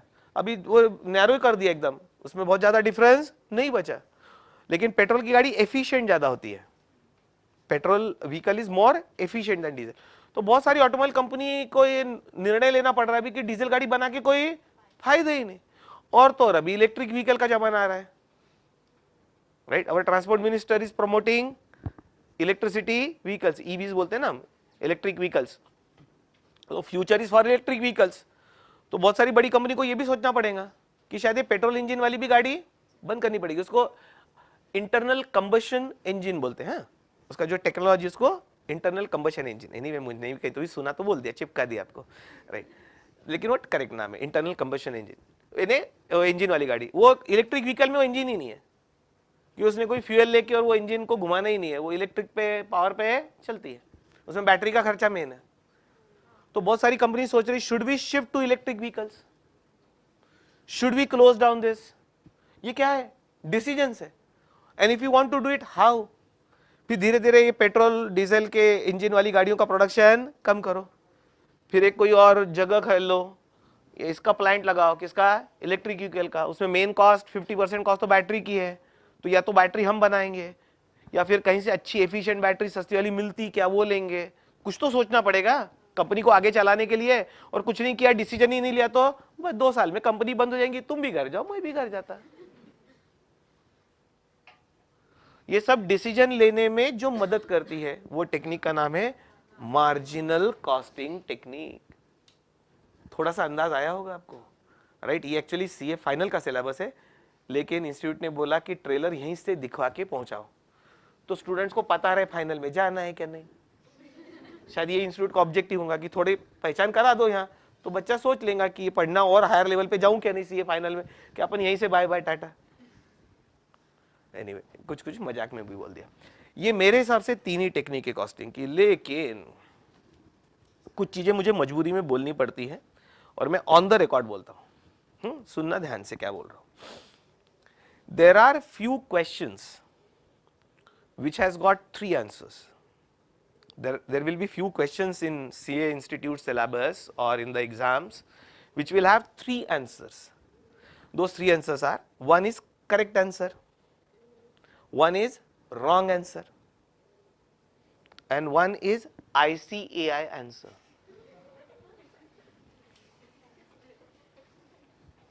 इंग्लिश समझिए, जिनको समझी उनके चेहरे पे हंसी आ गई। Sometimes a question can have 3 answer, correct answer, wrong answer and ICAI answer. ये बहुत माइल्ड लैंग्वेज में बोल रहा है, इसका मतलब भी था बोलने का कि ICAI answer may not be a correct answer, ऐसा इनडायरेक्टली बोलना था मुझे। वो अलग ही चलती इंस्टीट्यूट अपने, कभी कभी कुछ जगह पर हमको भी पढ़ाते समय ऐसे ही पढ़ाना पड़ता कभी कभी कि ये इंस्टीट्यूट के मॉड्यूल में लिखा है इसलिए बता रहा हूं, क्योंकि आप पूछेंगे इसका लॉजिक बताओ, मैं वो टीचर हूं जो हर चीज को लॉजिक से पढ़ाएगा, क्योंकि मुझे परमानेंटली पढ़ाना है, मुझे टेम्पररी रटवा के नहीं भेजना है आपको कि ये रट के चला जा और पास हो जा, होने वाला नहीं। पहली बात तो ये काम, ये बीकॉम एग्जाम है ही नहीं। अब लॉजिक से पढ़ाना है, लेकिन कोई चीज मेरे लॉजिक को ही नहीं बैठ रही है, मैं उसका लॉजिक आपको दे ही नहीं सकता क्योंकि वो गलत है, लेकिन लिखा है मॉड्यूल में। अब मॉड्यूल है बाइबल, गीता, कुरान, ऐसे ही है ना। लोग मॉड्यूल को क्या समझते हैं, बाइबल, गीता, कुरान। उसकी जरा मैंने बोला था ना, वेबसाइट पे जाके स्टूडेंट कॉर्नर में देखना, मैंने लिस्ट बना के रखी एरर्स की जो इंस्टीट्यूट को भेजी, इतनी सारी गलतियां उसमें, लेकिन वो बाइबल, गीता, कुरान उसमें लिखा है तो सर लिखा है, तो मेरे को भी ऐसे ही बोलना पड़ता, मॉड्यूल में लिखा है इसलिए मैं बता रहा हूं। एग्जाम में आए तो ही लिख देना कौन सा मॉड्यूल वाला, क्यों, मार्क्स चाहिए। क्यों लिखा है मुझसे मत पूछना, उधर पूछो, कहां, बोर्ड ऑफ स्टडीज को। उसका ईमेल आईडी आपके मॉड्यूल में पहले पेज पे रहता है, बैक पेज पे और पहले पेज में अंदर रहता है, उनका ईमेल आईडी, उनको लिखो। जवाब मिलेगा नहीं, लेकिन लिखो, हाँ लेकिन लिखो। तो टेक्निक 3 है, शायद 2-3 और इंस्टीट्यूट ने लिखी मॉड्यूल में। तो यदि इंस्टीट्यूट ने क्वेश्चन पूछा टेक्निक्स ऑफ कॉस्टिंग, तो पूरी लिस्ट लिख देना भैया, मार्क्स मिलाने के लिए। मैं देख लेता हूं, उन्होंने 2-3 और ऐड कर दी उसमें टेक्निक्स ऑफ कॉस्टिंग में, मैं वो भी बता देता हूं, मीनिंग बताऊंगा उसका, लेकिन मेरे हिसाब से वो टेक्निक नहीं है। हाँ, तो सिर्फ इंस्टीट्यूट ने लिखा है, करके पढ़ा रहा हूं। ऐसी कुछ जगह पर मुझे सब बोलना ही पड़ेगा, कुछ इलाज नहीं है, क्या करें। पेज नंबर 6, जिनके पास नोट्स है, बराबर है, 6 टेक्निक है, 3 एक्चुअल जो मेरे हिसाब से करेक्ट है, और 3 और इंस्टीट्यूट के हिसाब से वो भी करेक्ट है। So these 3 techniques are written by institute also and by me also. I agree with this. 3 more which institute के हिसाब से correct है, not according to me. तो 3 और वर्ड पेज नंबर 6 पे देखो बोला दोस्तों, क्या क्या वर्ड मिल गए। कौन सा एक, यूनिफॉर्म कॉस्टिंग, आप खुद ही समझ जाएंगे कि ये गलत है करके। हाँ, यूनिफॉर्म कॉस्टिंग और हिस्टोरिकल कॉस्टिंग, क्या पगले लोग है साले, ऑन द रिकॉर्ड। हाँ, गाली मारना तो खुल के मारना, अपने को कॉन्स्टिट्यूशन ने राइट दिया है ना, राइट ऑफ स्पीच। गलत है तो गलत ही बोलने का क्या है, अब वो अंधा है तो अंधा ही बोलेगा ना तेरे को मैं। हाँ, और एब्सॉर्प्शन कॉस्टिंग, तो एग्जाम में थ्योरी क्वेश्चन है, write a short note, what are the techniques of costing, तो 6 के 6 लिख देने के, पूरे मार्क्स फुल। अब मैं इसका मीनिंग समझाऊंगा, इसका मीनिंग समझाऊंगा मैं, राइट। वो नाम है लेकिन वो टेक्निक में नहीं डालना चाहिए था, किसने, इंस्टीट्यूट। ठीक है, now what is uniform costing, brief में समझ लेना, क्योंकि इससे ज्यादा वो है भी नहीं कहीं पर और लिखा भी नहीं है, और आपके सिलेबस में भी नहीं है वैसे। See, different companies may follow a different approach of ascertainment of cost. Actually stage पे आप कितना इमेजिन कर पाएंगे वो भी चेक करें, फिर भी कोशिश करता हूं मैं, I will try my best. Cement manufacturing companies है 5, A, B, C, D, E, सभी 5 कंपनी सीमेंट बनाती है और उसी क्वालिटी का सीमेंट बनाती है। क्वालिटी सबकी ऑलमोस्ट सेम है, ऑलमोस्ट सेम है, लेकिन सबका अपना अपना ब्रांड नेम है, ब्रांड नेम तो सबका अलग रह गई।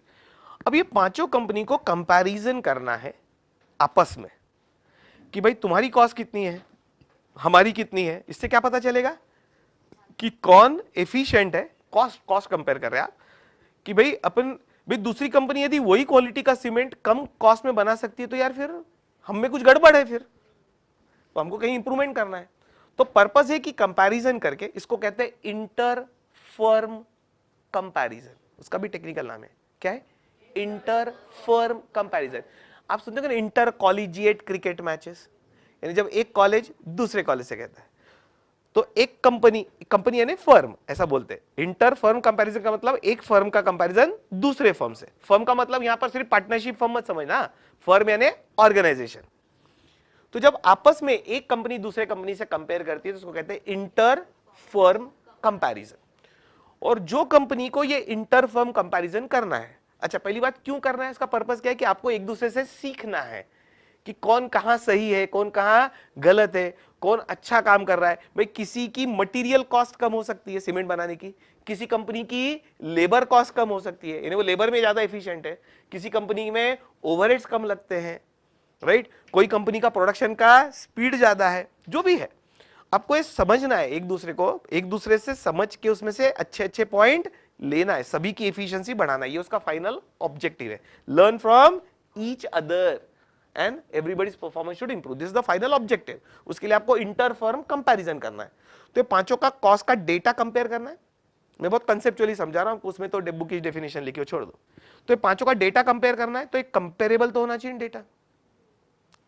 जैसे फाइनेंशियल वर्ल्ड में, फाइनेंशियल मैनेजमेंट में, फाइनेंशियल मैनेजमेंट जो आपके ग्रुप 2 में है, उसमें कहते हैं कभी भी किसी का परफॉर्मेंस कंपेयर करना हो तो compare apples with apples and oranges with oranges. ये पॉपुलर प्रोवर्ब है फाइनेंशियल मैनेजमेंट में, बोलने का तरीका है ना, compare Apple with apples and compare oranges with oranges.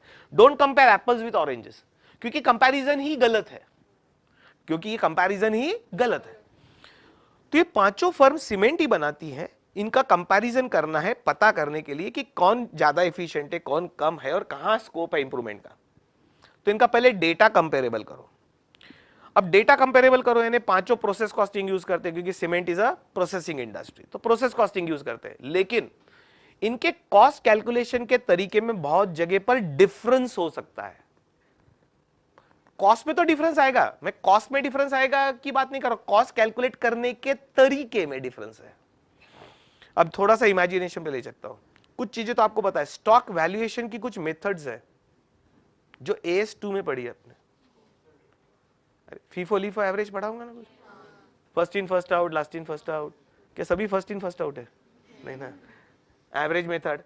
दोस्तों ये मेथड ऑफ वैल्यूएशन बदल दी ना तो प्रॉफिटेबिलिटी और कॉस्ट बदलती है। डेप्रिसिएशन की करीबन 10 मेथड है फाउंडेशन में, एक तो स्ट्रेट लाइन और WDV तो है ही है, machine hour rate method, depletion method, वो एक repairs provision method, annuity method, कुछ तो भी है ना, ऐसी बहुत सारी है ना। अब आपको लगता है यदि एक organisation straight line method follow कर रहा है डेप्रिसिएशन की और एक ऑर्गेनाइजेशन WDV, तो आपको नहीं लगता इनके कॉस्ट कैलकुलेशन के तरीके में फर्क होगा? अरे होगा ही ना, क्योंकि मेथड ऑफ डेप्रिसिएशन अलग अलग है। हम जब लेबर कॉस्ट टॉपिक में जाएंगे तो लेबर को वेजेस देने के तरीके हैं, there are methods by which you can remunerate the workers. दो मेथड तो मैंने भी रेफरेंस दी थी, पीस रेट और टाइम रेट। कुछ याद आ रहा है क्या जो लोग प्रेजेंट थे? यानी नंबर ऑफ पीसेस प्रोड्यूस के बेसिस पे या time spent in the factory के बेसिस पे, और भी मेथड पढ़ना है हमको वो लेबर कॉस्ट टॉपिक में। तो समझो 5 मेथड है लेबर को पेमेंट करने की, और ये सब लोग अलग अलग मेथड से पेमेंट कर रहे हैं। फिर एक ओवरहेड्स टॉपिक, ओवरहेड्स नाम का चैप्टर तो है, मैं बोल रहा हूं समझ में नहीं आएगा। ओवरहेड एब्सॉर्ब करने के, ओवरहेड्स प्रोडक्ट को चार्ज करने के अलग अलग तरीके, अलग अलग मेथड्स है। तो अलग अलग कंपनी अलग अलग मेथड यूज कर रही है, ऐसा समझो। समझ में नहीं आया तुम्हारे, लेकिन बता रहा हूं ऐसे। तो ये तरीके अलग अलग होने से इनका कॉस्ट कैलकुलेशन अलग अलग आएगा, तो कॉस्ट कंपेरेबल ही नहीं रहेगी। कॉस्ट कंपेरेबल क्यों नहीं है? क्योंकि कॉस्ट कैलकुलेशन करने का तरीका यूनिफॉर्म नहीं है। वहां से कुछ घंटी बजी, अभी नहीं बजी। कॉस्ट कंपेरेबल नहीं है, कंपैरिजन करना है, इंटरफर्म कंपैरिजन करना है, लेकिन सबका कॉस्ट कैलकुलेशन करने का तरीका अलग अलग है, इसलिए कॉस्ट कंपेरेबल नहीं है। ध्यान रखना, मैं बोल रहा हूं कॉस्ट सेम नहीं है, ऐसा नहीं बोल रहा हूं, कॉस्ट कैलकुलेट करने का तरीका सेम नहीं है। तो एक काम करो, आपको यदि लॉजिकल कंपैरिजन करना हो एक दूसरे से, तो पहले कॉस्ट कैलकुलेशन का एक तरीका डिसाइड करो पांचों के लिए। यानी भाई पांचों फर्स्ट इन फर्स्ट आउट से ही स्टॉक वैल्यूएशन करेंगे, पांचों स्ट्रेट लाइन मेथड से ही डिप्रिसिएशन चार्ज करेंगे, पांचों कंपनी फिर पीस रेट मेथड से ही लेबर को पेमेंट करेगी। और ओवरहेड्स में समझो पांचों, बोल रहा हूं कुछ कि ओवरहेड्स में सभी लोग डिपार्टमेंटल रेट मेथड से ओवरहेड चार्ज करेंगे, ये पढ़ना है। हाँ, डिपार्टमेंटल रेट मेथड, इससे ओवरहेड चार्ज करेंगे। तो आपको सबका तरीका यूनिफॉर्म करना पड़ेगा, कॉस्ट कैलकुलेशन करने का तरीका यूनिफॉर्म करना पड़ेगा, फिर वो डेटा कंपेरेबल होगा। जब आप ये करते हो, जब आप यूनिफॉर्म तरीके से सभी लोग कॉस्ट कैलकुलेट करते हो, तो उस अप्रोच को कहते हैं यूनिफॉर्म कॉस्टिंग। ये कोई अलग मेथड नहीं है, मेथड सभी प्रोसेस कॉस्टिंग यूज कर रहे हैं, लेकिन कॉस्ट कैलकुलेशन के तरीके में फर्क है।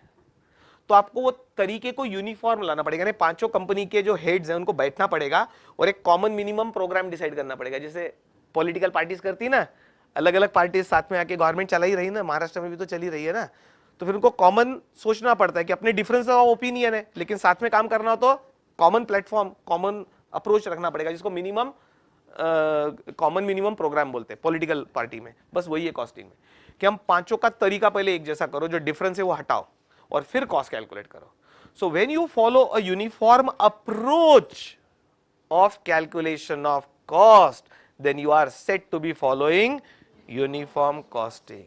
According to me, it is neither a method nor a technique, it is just a uniformity in approach. इतना काफी है, क्योंकि वैसे वो सीए फाइनल का सिलेबस है। उन्होंने कौन सी लिस्ट में डाल दिया? टेक्निक्स में, उसको मैं कुछ नहीं कर सकता। It is only uniformity in approach. अच्छा, अकाउंटिंग स्टैंडर्ड से कभी मुलाकात हुई क्या आपकी? अरे फाउंडेशन में भी है ना, अकाउंटिंग स्टैंडर्ड नहीं है? अच्छा, सुना है क्या अकाउंटिंग स्टैंडर्ड? मैं रेफरेंस दूंगा, कॉस्ट अकाउंटिंग में अकाउंटिंग आई गया।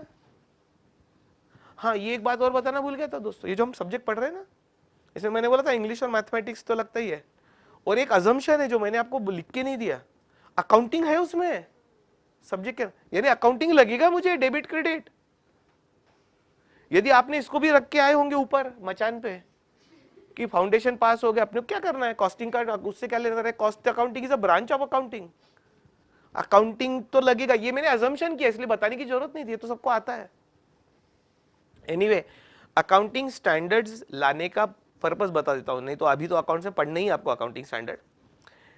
दोस्तों, कुछ चीज को कहते हैं अकाउंटिंग जगलरी। जगलरी यानी जादू। चार्टर्ड अकाउंटेंट ऐसी चीज है कि प्रोडक्शन मैनेजर और सेल्स मैनेजर कुछ भी कर ले, यदि चार्टर्ड अकाउंटेंट ने ठान लिया कि कंपनी में लॉस दिखाना है, तो लॉस दिखा सकता है। आपको लगता है मैं झूठ बोल रहा हूं? मिल लेना, लेकिन अभी कोई बताएगा नहीं आपको, थोड़ा हायर लेवल पे बात। और चार्टर्ड अकाउंटेंट ने ठान लिया कि लॉस मेकिंग कंपनी है, अपने को प्रॉफिट में दिखाना है, वो दिखा सकता है।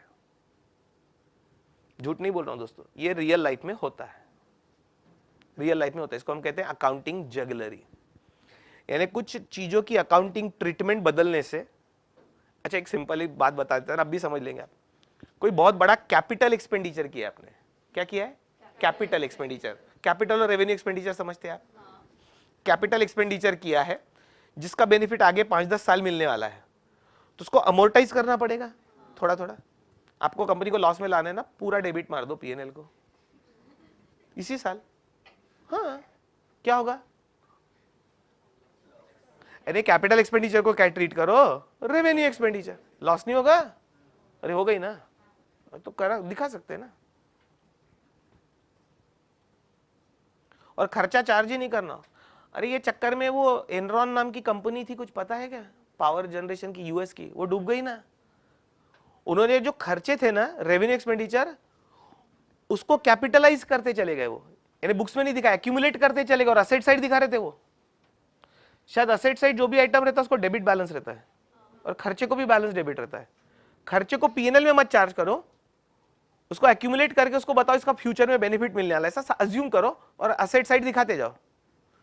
उस चक्कर में एनरॉन कंपनी डूब गई, और उसके साथ एक बहुत बड़ी ऑडिट फर्म डूब गई, जो उनके ऑडिटर थे, यूएस की बहुत बड़ी कंपनी थी एनरॉन। एनीवे, नहीं पता तो मैं बता देता हूं। पहले बिग 5 फर्म हुआ करती थी। सीए की फर्म्स के नाम पता है क्या? बड़ी बड़ी फर्म के बिग 4 अभी बची है, ये 5th उसी में डूबी। किसमें? एनरॉन में। बिग 4 के नाम बताओ। KPMG, Deloitte, Ernst and young, यही E&Y ने अर्नस्ट एंड यंग, और एक पीडब्ल्यूसी, प्राइस वाटरहाउस कूपर्स, और एक थी आर्थर एंडरसन। सुना होगा तो। Arthur Anderson was 5th। There were 5 globally big firms, auditing firms. Arthur Anderson was the auditor of Enron, जिसका हेड ऑफिस कहां था? यूएस। और उन्होंने सांठगांठ करके एक्सपेंसेस को कैपिटलाइज किया, यानी रेवेन्यू एक्सपेंडिचर को कैपिटलाइज किया, और असेट साइड दिखाते चले गए, उससे क्या होगा? प्रॉफिट बढ़ेगा नहीं क्या? जो खर्चा डेबिट होना चाहिए था वो असेट दिख रहा है, यानी फिक्टिशियस असेट थी वो। फिक्टिशियस असेट बोलते हैं ना जिस असेट की कीमत नहीं, वो असेट साइड दिखा रहे हैं आप, जो कि डेबिट होना चाहिए था पीएनएल को, प्रॉफिट में दिखाने के लिए कंपनी को। और ऑडिटर थे Arthur Andersen, one of the big firms out of 5। तो एनरॉन भी डूबा जब पकड़े गए और आर्थर एंडरसन भी डूब गया, लिक्विडेट हो गया, उनके ऊपर केस चला यूएस में। तो अब 5 में से बचे 4, उसमें से भी एक डूबते डूबते बचा, पीडब्ल्यूसी। किसके ऑडिट में? सहारा। और उसके पहले मेरे ख्याल से वो, मेरे को भी याद नहीं आ रहा है EY थे क्या कौन, वो एक सत्यम का बहुत बड़ा कांड हुआ था, पता है क्या? सत्यम कंप्यूटर जो था वो भी तो डूबा ना। तो उसके ऑडिटर पे उन्होंने क्या किया, उनको पता था ये ऐसे लफड़े हुए ना तो पूरी फर्म डूब सकती है, तो उन्होंने बोला सिर्फ बैंगलोर ब्रांच के जो हेड है उनको डालो जेल में, बाकी कंपनी को हाथ मत लगाओ।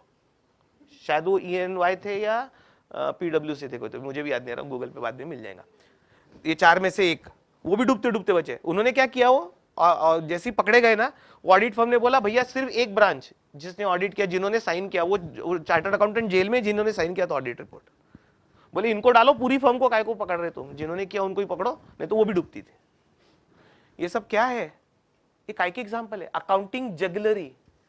अकाउंट्स में अलग अलग टाइप से ट्रीटमेंट देके आप प्रॉफिट को घुमा फिरा सकते हैं। किसी बहुत पुराने केस में जमाने की बात बता रहा हूं, शेयर मेरे पास किसी कंपनी के शेयर्स थे, नाम भी बता सकता लेकिन फायदा कुछ नहीं। उनकी एनुअल रिपोर्ट पढ़ी। आप स्टॉक को काय पे वैल्यू करते हैं? स्टॉक वैल्यूएशन आपने पढ़ा हो तो कॉस्ट और net realisable value whichever is lower. और वो कंपनी पब्लिक इशू लाई थी, पब्लिक इशू ऑफ शेयर्स, तो उनको दिखाना था कि हम प्रॉफिट में। स्टॉक काय पे वैल्यू किया था उन्होंने? सेल्स प्राइस पे, यानी जो माल बिका नहीं उसका प्रॉफिट रिकॉर्ड कर लिया, उसको सेल्स पे दिखा के। वो नीचे नोट्स में ऑडिटर ने बोल दिया था दिस इज रॉन्ग, ऑडिटर ने अपनी जान बचाई। उसने क्या किया, उसने डिस्क्लोजर यूज करके, डिस्क्लोजर रिक्वायरमेंट है ऑडिट की, उसने डिस्क्लोज कर दिया कि कंपनी ने ऐसा ऐसा किया है। कितने लोग एनुअल रिपोर्ट पढ़ते और वो नीचे की नोट्स और डिस्क्लोजर पढ़ते? कितने लोग? मैंने जैसे ही पढ़ा मैंने कहा भैया ये कंपनी में कुछ गड़बड़ है, डूबी ना वो कंपनी, डूब गई। आप समझो, स्टॉक को यदि आप सेल्स प्राइस पे वैल्यू कर रहे हो, स्टॉक आप ट्रेडिंग अकाउंट के क्रेडिट साइड लिखते हो क्लोजिंग स्टॉक, उसको सेल्स प्राइस पे दिखाओगे तो क्या होगा? It is as good as sales. उसका प्रॉफिट अभी बुक कर लिया आपने, फ्यूचर में अब वो ओपनिंग स्टॉक भी सेल्स प्राइस पे आएगा अगले साल ट्रेडिंग अकाउंट में, और सेल्स प्राइस पे बिकेगा, तो प्रॉफिट कहां होगा? डेबिट और क्रेडिट सेम प्राइस हो जाएगी, यानी फ्यूचर प्रॉफिट आज बुक किया। क्यों? शेयर होल्डर को दिखाने के लिए प्रॉफिट में। ये सब एग्जांपल क्यों देने पड़े? मैंने जब बोला कि अकाउंटिंग जगली रही थी तो आप सोच में पड़ गए कि ऐसा क्या होता है, ऐसा बहुत होता है। और अभी देखो मैं कहां से कहां ले गए यार, देखो मुझे, मैं किधर था, यूनिफॉर्म कॉस्टिंग पे, तो अकाउंट्स का एग्जांपल देने चला गया। ये ऐसा ना हो या कम हो, क्या चीज? अकाउंटिंग जगलरी न हो या कम हो, इसके लिए अकाउंटिंग स्टैंडर्ड्स है। मैं आपके सिलेबस पर ही हूं, सिलेबस छोड़ के नहीं जाऊंगा, कहीं ना कहीं काम में आएगा वो। Accounting standards are designed by our Institute of Chartered Accountants of India to bring uniformity in the way of preparation and presentation of financial statements. The purpose of accounting standard is to bring the uniformity in preparation and presentation of financial statement so that the data is comparable.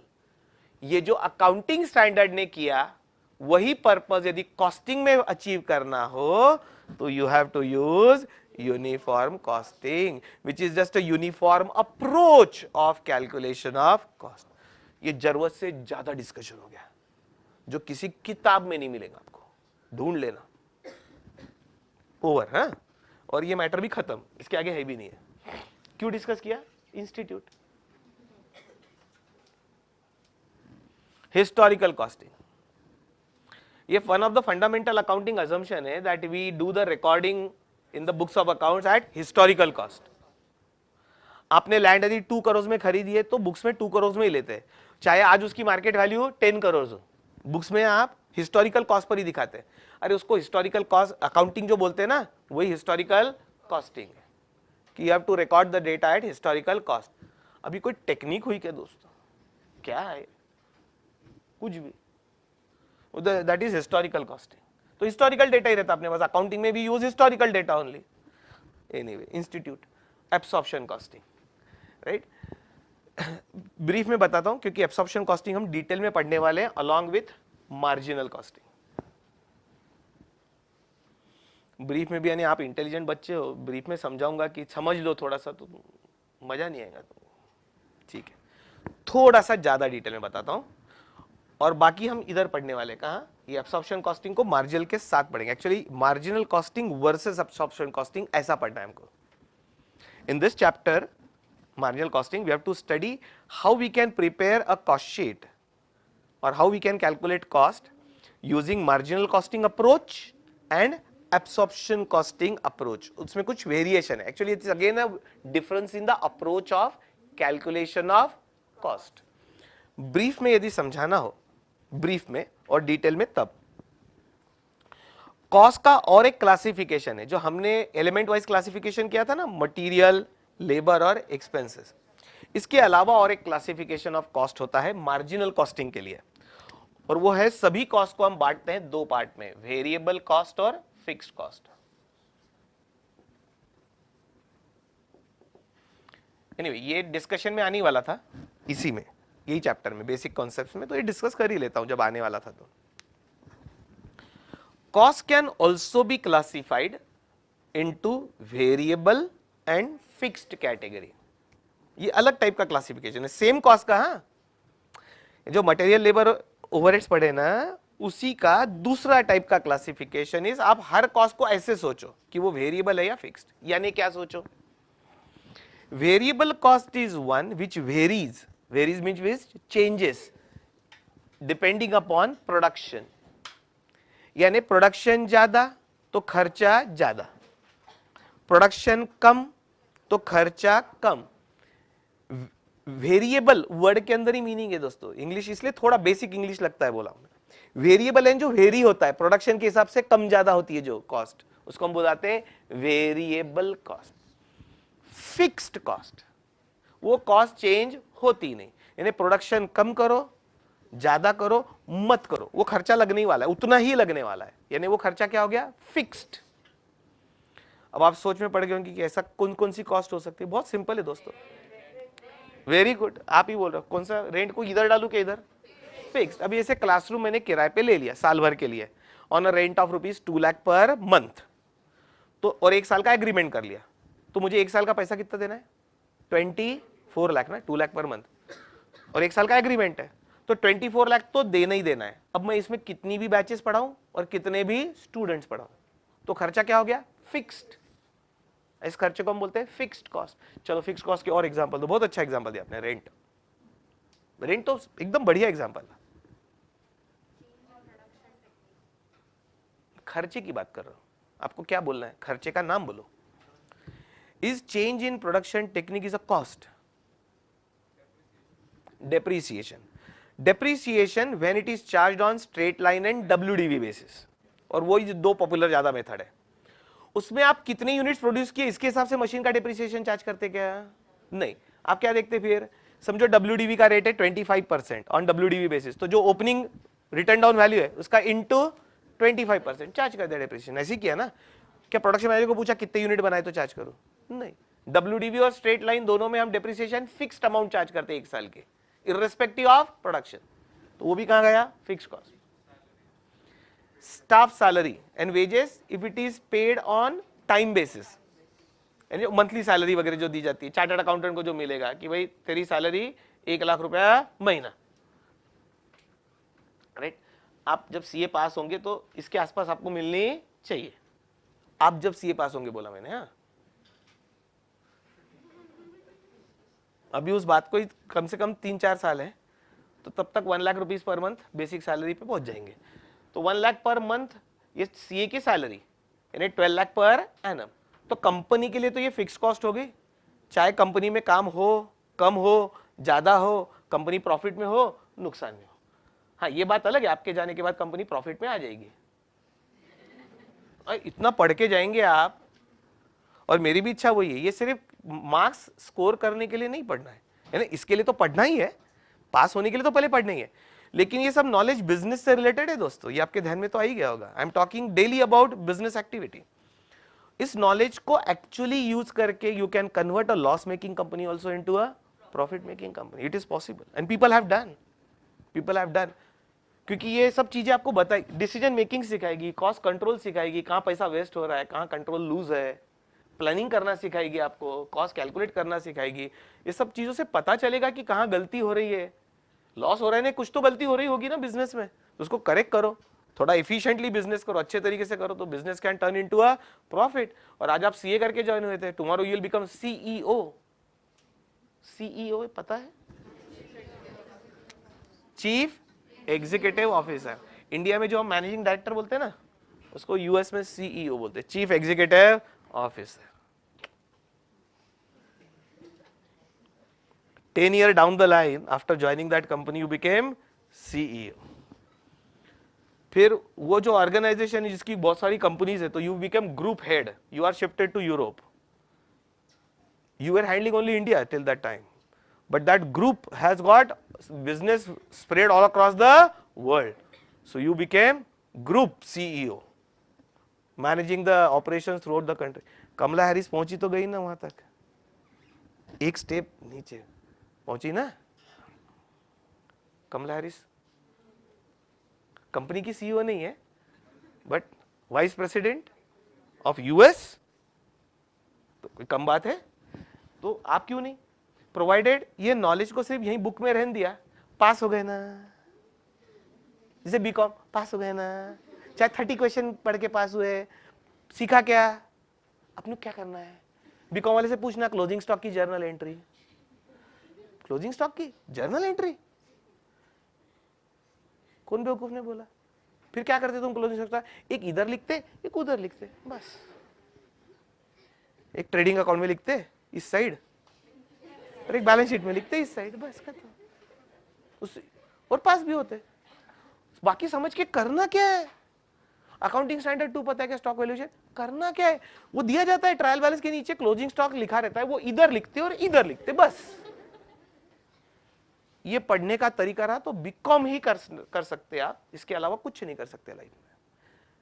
मैं वो difference बता रहा हूं आपको, यानी यहां तो पढ़ना है, पास होना है, इसमें कोई डाउट ही नहीं है। मैं थोड़ा सा लॉन्गर ऑब्जेक्टिव में बोल रहा हूं, सिर्फ सीए बनना भी ऑब्जेक्टिव नहीं ना दोस्तों। सीए बनने के बाद आपका इंप्रेशन पड़ना चाहिए ना उस ऑर्गेनाइजेशन में कि भाई कोई नॉलेजेबल व्यक्ति आया इस ऑर्गेनाइजेशन में, यानी आप जहां जाओ वहां ऐसा लाइट नजर आना चाहिए, उजाला, तो मतलब आया ना लाइफ में। और वो करना हो तो फिर ये सब्जेक्ट को कंसेप्चुअली पढ़ना है और इंप्लीमेंट करना है। मैं जब इस कॉस्ट कंट्रोल पे जाऊंगा ना, तो वापस आऊंगा आपके हॉस्टल पे, आपके खर्चे कंट्रोल करने लगूंगा पहले तो। अरे पहले अपने खर्चे कंट्रोल करना तो सीखो, फिर कंपनी के सीखना, ये बात बोलता हूं मैं। अच्छा, लोग मनी मन क्या सोचते, मैं तो बोलते रहता, लोग मनी मन सोचते साला पैसा तो हमारे बाप का खर्चा हो रहा है, ये क्यों बोले जा रहा है, इसको क्या जरूरत पड़ी है। लोग बोलते हैं ऐसे, पैसा मेरे बाप का खर्चा हो रहा है, ये बोल रहा है, ये अकल सिखा रहा है अपने को, ये खर्चा करो ये मत करो। अरे मैं सोच रहा हूँ कि ये पढ़ रहे उसको एप्लीकेबल करो। उसके किसी ने भी कमाए हो पैसे, मेहनत से ही कमाए ना। इस पे से एक डायलॉग याद आ गया, कौन से, वो खर्चे पे से, हाँ, जो तब बोलने वाला था स्टैंडर्ड कॉस्टिंग में, अभी बोल देता हूं। दोस्तों, ऐश तो माँ बाप के पैसों से ही होती है, ऐश तो माँ बाप के पैसों से ही होती है। जब आप खुद कमाएंगे ना, खुद के पैसे से सिर्फ जरूरतें पूरी होती है। क्या बोल गया मैं, सीए बनने के बाद जब खुद पैसे कमाएंगे और खर्चा करेंगे ना, तब ये सेंटेंस का मीनिंग पता चलेगा। खुद के पैसों से सिर्फ जरूरतें पूरी होती है, ऐश तो माँ बाप के पैसों से ही होती है, तो ऐश कर लो। खुद कमाएंगे तब नहीं होंगी ऐश। साला किधर से किधर गए अपन, फिक्स कॉस्ट से ऐश पे चलेगा, गड़बड़ हो गई, सैलरी पे थे अपन। तो when fixed salary is paid to the staff, fixed salary, then it will come here. But suppose a sales manager gets a salary like, example, 50,000 per month fixed plus 2% commission on sales, 50,000 plus 2% commission on sales, तो इसकी total salary को हम बुलाते हैं semi variable cost. Semi variable बुलाओ या semi fixed, क्योंकि उसमें एक पार्ट फिक्स्ड है और एक पार्ट वेरिएबल है परफॉर्मेंस पे, तो इसको कॉस्ट को बुलाते हैं सेमी वेरिएबल या सेमी फिक्स्ड कॉस्ट। तो मार्जिनल कॉस्टिंग क्या बोलता है फिर कि ठीक है ये सेमी वेरिएबल कॉस्ट ठीक है, अब इसका काम करो, इसका फिक्स्ड पार्ट निकालो इधर डाल दो, कौन मार्जिनल कॉस्टिंग बोलता है, और वेरिएबल पार्ट इधर डाल दो। यानी marginal costing recognises only two cost. यानी सेमी वेरिएबल है मानते वो, लेकिन सेमी वेरिएबल ऐसे कैसे काम की नहीं है, उसके दो हिस्से करो, फिक्स्ड अलग करो, वेरिएबल अलग करो, क्योंकि यही दो कॉस्ट पे वो टेक्निक डिपेंडेंट है। अब मैं था एक्चुअली कहां पर, एब्सॉर्प्शन कॉस्टिंग, लेकिन इसको कंसेप्चुअली समझाना हो तो पहले ये कॉन्सेप्ट समझ में आना जरूरी है। अब वेरिएबल कॉस्ट के एग्जांपल ले लेते हैं मैन्युफैक्चरिंग इंडस्ट्री के। Manufacturing industry, all prime cost means entire prime cost is variable cost, यानी direct material, direct labour, direct expense. इनको डायरेक्ट बोलते ही क्यों, क्योंकि उनका डायरेक्ट रिलेशन है ना प्रोडक्शन से। अरे मटेरियल उतना ही लगेगा जितना प्रोडक्शन करेंगे, प्रोडक्शन बढ़ेगा तो मटेरियल का खर्चा बढ़ेगा। मैं direct material, direct labour, direct expense की बात कर रहा हूं, तो ये खर्चा तो डायरेक्टली वेरिएबल है, यानी प्रोडक्शन ज्यादा तो खर्चा ज्यादा, तो prime cost by default is variable cost. जो प्राइम कॉस्ट पड़ा वो वही है, लेकिन मार्जिनल कॉस्टिंग बोलता है हमको ऐसे नाम से मत बुलाओ, वो प्राइम कॉस्ट को इस कैटेगरी में डाल दो, कौन से, वेरिएबल कॉस्ट। और फिर वो क्या करते, जो ओवरहेड्स है बचे हुए तीन, कौन से, factory overheads, administration overheads, selling and distribution. Basics भूलना नहीं है दोस्तों, मैं बेसिक्स इतने प्रेम से इसीलिए पढ़ा रहा हूं कि बेसिक्स पूरे कॉस्टिंग सिलेबस तक लगेंगे और सीए फाइनल तक लगेंगे। हाँ? तो हमने जो कॉस्ट को क्लासिफाई किया था प्राइम कॉस्ट एंड ओवरहेड्स, बराबर, ओवरहेड्स में तीन किए थे, तो प्राइम कॉस्ट को पूरे को डाल दो इधर, किस कैटेगरी में, वेरिएबल, और ओवरहेड्स को स्प्लिट करो। ओवरहेड्स में से कुछ वेरिएबल हो सकते हैं ओवरहेड्स और कुछ फिक्स्ड, तो वेरिएबल ओवरहेड्स को इधर ले आओ, यानी variable factory overheads, variable administration, variable selling distribution. जैसे सेल्स कमीशन, ये सेलिंग ओवरहेड्स है, लेकिन वो क्या हुआ, वेरिएबल, सेल ज्यादा तो खर्चा ज्यादा, सेल कम खर्चा कम। तो ओवरहेड्स में से वेरिएबल अलग जाएंगे, फिक्स्ड अलग जाएंगे। जैसे ओवरहेड्स का और एक एग्जांपल ले लेते हैं वेरिएबल और फिक्स का। तो वेरिएबल में जो ये पावर रिक्वायर और electricity require to run the machine, machine को चलाने के लिए जो इलेक्ट्रिसिटी लगती है उसको पावर बोलते हैं, मतलब दोनों का एक ही, पावर यानी हेवी यूज ऑफ इलेक्ट्रिसिटी। तो मशीन जब ज्यादा चलेगी तभी पावर ज्यादा कंज्यूम होगी और तभी उसका बिल भी ज्यादा आएगा। तो प्रोडक्शन ज्यादा होगा तो मशीन ज्यादा घंटे चलेगी, मशीन ज्यादा घंटे चलेगी तो पावर ज्यादा कंज्यूम होगी, यानी पावर कॉस्ट इज वेरिएबल। वो है ओवरहेड्स में, but it will come to variable category. और वही आपने फैक्ट्री रेंट बोला, प्लांट एंड मशीनरी का डिप्रिसिएशन बोला, वो भी ओवरहेड्स है, but it will go to fixed cost. Clear? और कोई आइटम सेमी वेरिएबल रहा तो स्प्लिट करके अपने अपने कैटेगरी में डाल देना। अब इतना सारा डिस्कशन सिर्फ ये समझाने के लिए हुआ कि मार्जिनल कॉस्टिंग और एब्सॉर्प्शन कॉस्टिंग में फर्क क्या है। उसमें एक छोटे से अप्रोच में फर्क है, वो मैं ब्रीफ में बता रहा हूं, डिटेल में पढ़ना है बाद में। जब हम स्टॉक वैल्यूएशन करते हैं या किसी गुड्स की वैल्यू निकालते हैं, when we do the valuation of stock, we generally do it at cost or net realizable value, whichever is lower. This is accounting. In costing we do it by default at cost. या product की cost निकालना है, right, product की cost per ही उसका stock का valuation होता है। तो स्टॉक वैल्यूएशन में कौन कौन सी कॉस्ट इंक्लूड करना, तो मार्जिनल कॉस्टिंग का कहना है और एब्सॉर्प्शन कॉस्टिंग का कहना है। मार्जिनल कॉस्टिंग का कहना है stock valuation will be done only at variable cost, यानी आप किसी प्रोडक्ट की कॉस्ट निकालेंगे तो उस कॉस्ट में कौन सी कॉस्ट लेंगे, सिर्फ वेरिएबल, फिक्स्ड नहीं। ये ब्रीफ में बता रहा हूं, डिटेल में पढ़ना है। और एब्सॉर्प्शन कॉस्टिंग का कहना है कि नहीं, दोनों लेना है, वेरिएबल कॉस्ट भी और फिक्स्ड कॉस्ट बस। तो इतना अप्रोच में फर्क है। थोड़ा सा और क्लियर कर देता हूं, पूरा नहीं क्योंकि पूरा चैप्टर है दोस्तों, बहुत बड़ा टॉपिक है। मैं अभी बताने गया तो ये छूट जाएगा, मेरा चैप्टर 1 छूट जाएगा और मैं कहीं और पहुंच जाऊंगा, इसलिए मैं उधर नहीं जा रहा हूं। पहली मुलाकात और डिटेल्ड मुलाकात में फर्क भी तो होना चाहिए ना कुछ। फिर भी मैं पहली मुलाकात में थोड़ा ज्यादा ही बता देता हूं। पहली मुलाकात में नाम के अलावा थोड़ा सा और भी बता ही देता हूं, भाई बहनों के नाम, माँ बाप के नाम भी साथ में बता देता हूं, जबकि सिर्फ नाम बताना चाहिए था पहले दिन, लेकिन मेरी आदत है ज्यादा बोलने की। एक एग्जांपल लेते हैं, ये पेन बनाने के लिए खर्चा लगा, ये लगा 30 rupees, 30 rupees is total cost. लेकिन टोटल कॉस्ट को हम ऐसे बांटेंगे, अब कैसे, वेरिएबल और फिक्स्ड। तो वेरिएबल में कौन कौन सी आ जाएगी, प्राइम कॉस्ट आएगी, और ओवरहेड्स में से कुछ वेरिएबल में और कुछ फिक्स में जाएंगे, बराबर, ऐसा क्लासिफिकेशन आएगा। तो मैं 30 रुपीज का क्लासिफिकेशन कर रहा हूं, इसमें से 20 रुपीज इज वेरिएबल कॉस्ट और 10 रुपीज इज फिक्स्ड कॉस्ट, एक यूनिट की, राइट। और टोटल कॉस्ट ये पर यूनिट है, per unit of pen, per piece of pen. अब हमने 10,000 पीसेस प्रोड्यूस किए, 10,000 pieces we have produced and 8,000 pieces sold. तो स्टॉक कितना बचेगा दोस्तों, 2,000 यूनिट्स या 2,000 पीसेस का स्टॉक नहीं बचेगा। तो इस क्लोजिंग स्टॉक की वैल्यू नहीं करनी पड़ेगी आपको बुक्स ऑफ अकाउंट के लिए, करनी पड़ेंगे ना। अब जरा अच्छा समझ में जाएगा आपके। यदि मैं मार्जिनल कॉस्टिंग अप्रोच से स्टॉक वैल्यूएशन करूं तो स्टॉक की वैल्यू रहेगी 2,000 यूनिट्स इंटू 20 रुपीज, सिर्फ वेरिएबल कॉस्ट पे वैल्यूएशन होगा, ओनली वेरिएबल कॉस्ट पे 2,000 यूनिट्स इंटू 20। और यदि एब्सॉर्प्शन कॉस्टिंग अप्रोच से वैल्यूएशन हो रहा है तो ये 20 प्लस 10 यानी स्टॉक की वैल्यू 30 रुपीज इंटू 2,000 यूनिट्स आएगी। कौन से मेथड से, एब्सॉर्प्शन कॉस्ट। ये अप्रोच है, अप्रोच है, उसमें अप्रोच में फर्क सिर्फ एक जगह है, फिक्स कॉस्ट की ट्रीटमेंट में फर्क है।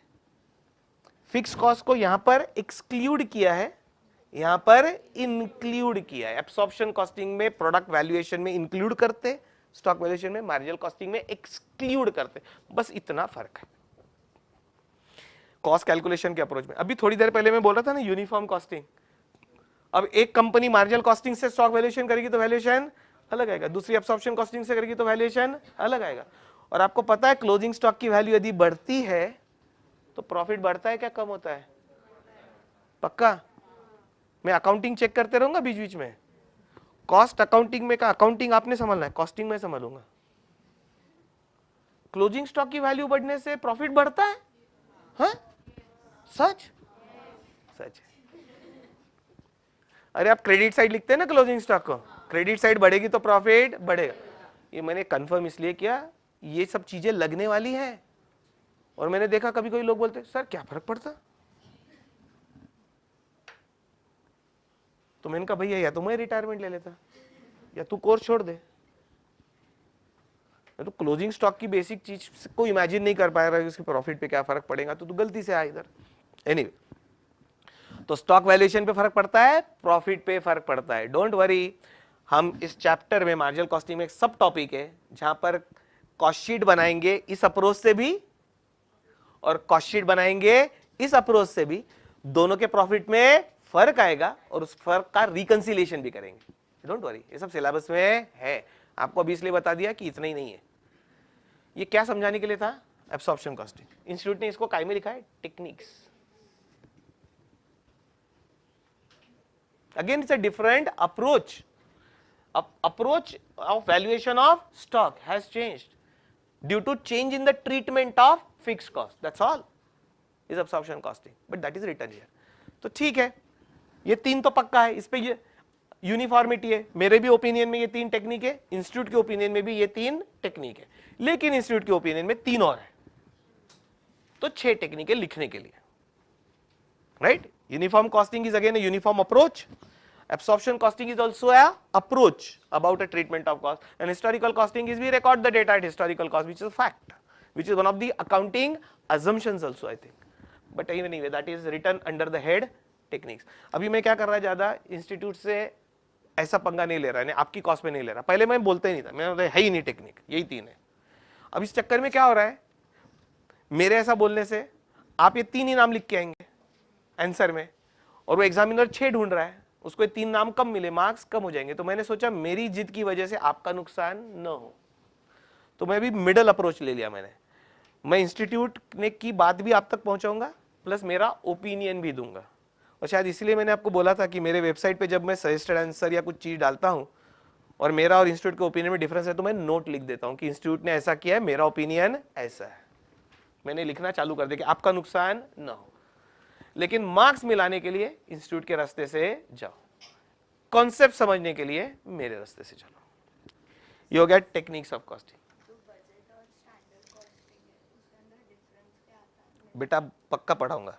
क्वेश्चन है स्टैंडर्ड कॉस्टिंग और बजटरी कंट्रोल में क्या डिफरेंस है, ये हम जब स्टैंडर्ड कॉस्टिंग पढ़ेंगे तब मैं आपको लिखवा के ही दूंगा, difference between standard costing budgetary control. Question अच्छा है लेकिन अभी डिस्कस करके फायदा नहीं। सिर्फ एक ब्रीफ में तूने पूछे ये तो बता दूं, ब्रीफ में बजटरी कंट्रोल और स्टैंडर्ड कॉस्टिंग का difference. Budgetary control is at a macro level. Micro और मैक्रो इकोनॉमिक्स पढ़ा था ना आपने, तो मैक्रो लेवल पे जो कंट्रोल होता है, मैक्रो लेवल पे ऊपर के लेवल पे वो ये है, और एकदम रूट लेवल पे जो कंट्रोल होता है माइक्रो लेवल पे वो ये है। So this is micro level control, this is macro level control, लेकिन ये एक दूसरे पर डिपेंडेंट है। इसमें से ये निकल के आता है, लेकिन ये बहुत डिटेल में जाएंगे माइक्रो लेवल पे और ये मैक्रो लेवल पे, और इसका फर्क मैं लिखवा के भी देने वाला हूं, डोंट वरी। लिखवा के दूंगा, यानी है तो प्रिंटेड रहेगा, और प्रिंटेड नहीं रहा तो मैं लिखवा के दूंगा, लेकिन स्टैंडर्ड कॉस्टिंग में पढ़ना है अपने को, ठीक है। चलो ये हो गया आपका टेक्निक्स ऑफ कॉस्टिंग, यानी third branch of accounting. So this is management accounting, these three, this is cost accounting, और फाइनेंशियल अकाउंटिंग तो है ही अपना, लगने वाला है जो आप पढ़ चुके हो। मेरा बहुत सारा डिस्कशन खत्म होते आ रहा है, मैं क्या सब टॉपिक लूं सोच रहा हूं। मैंने मेजॉरिटी डिस्कशन हो गया, पूरा नहीं हुआ है, लेकिन एक अच्छी कॉन्सेप्ट लेते पेज नंबर 8 पे से, page number 8, cost price and value. Cost price and value,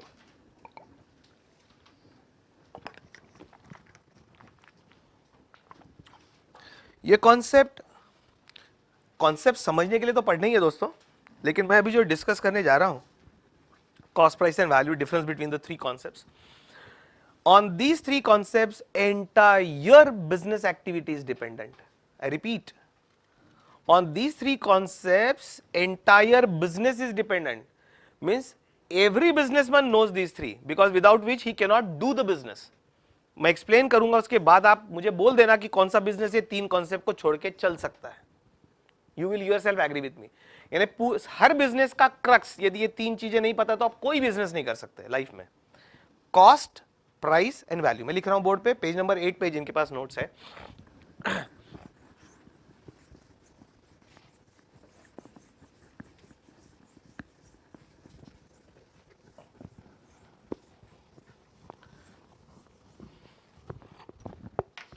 This topic, this chapter will take few more days because there are a lot many other concepts left. Majority part I have discussed, majority part. Anyway, एक definition याद आ गई, cost accountancy की, printed है notes में, ऐसे ही बोल रहा हूँ, उसमें सब कुछ include हो जाता है।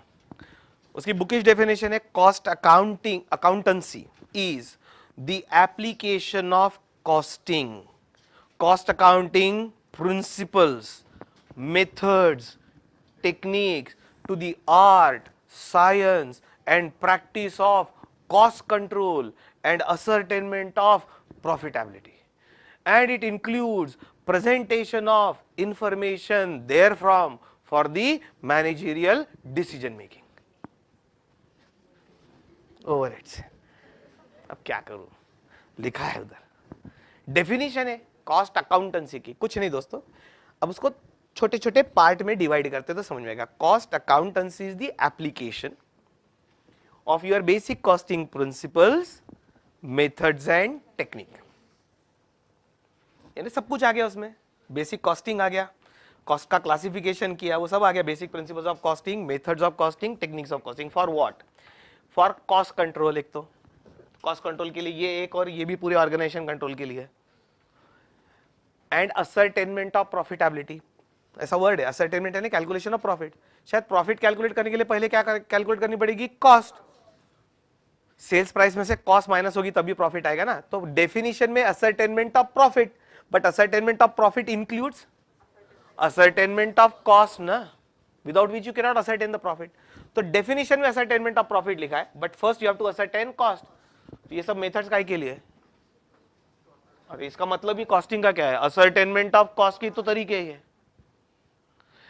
And using that presentation of that information from costing records, presentation of information derived therefrom, यानी वहां से जो information मिलती है, that information should be used for managerial decision making. अरे कुछ नहीं दोस्तों, वो डेफिनेशन में डिसीजन मेकिंग आ गया, कंट्रोल आ गया, ascertainment of cost and profit आ गया, ये सब मिला के जो बनता है उसको डेफिनेशन में डाल दिया कॉस्ट अकाउंटेंसी। ठीक, अब वो 3 वर्ड पे ले चलता हूं। मुझे पहले एक 3 डेफिनेशन डिस्कस करनी थी ना, वो हो गई कॉस्ट, कॉस्टिंग और कॉस्ट अकाउंटेंसी। लेकिन कॉस्ट अकाउंटेंसी को बोलने के पहले इतना सब समझाना था, क्योंकि कॉस्ट अकाउंटेंसी की डेफिनेशन में सब कुछ इंक्लूडेड है, असर्टेनमेंट ऑफ कॉस्ट भी इंक्लूडेड है, कॉस्ट कंट्रोल भी, डिसीजन मेकिंग भी, एवरीथिंग इंक्लूडेड। एनीवे, अब हम ये चीज पे आते हैं, cost, price and value. Cost is a fact, price is a decision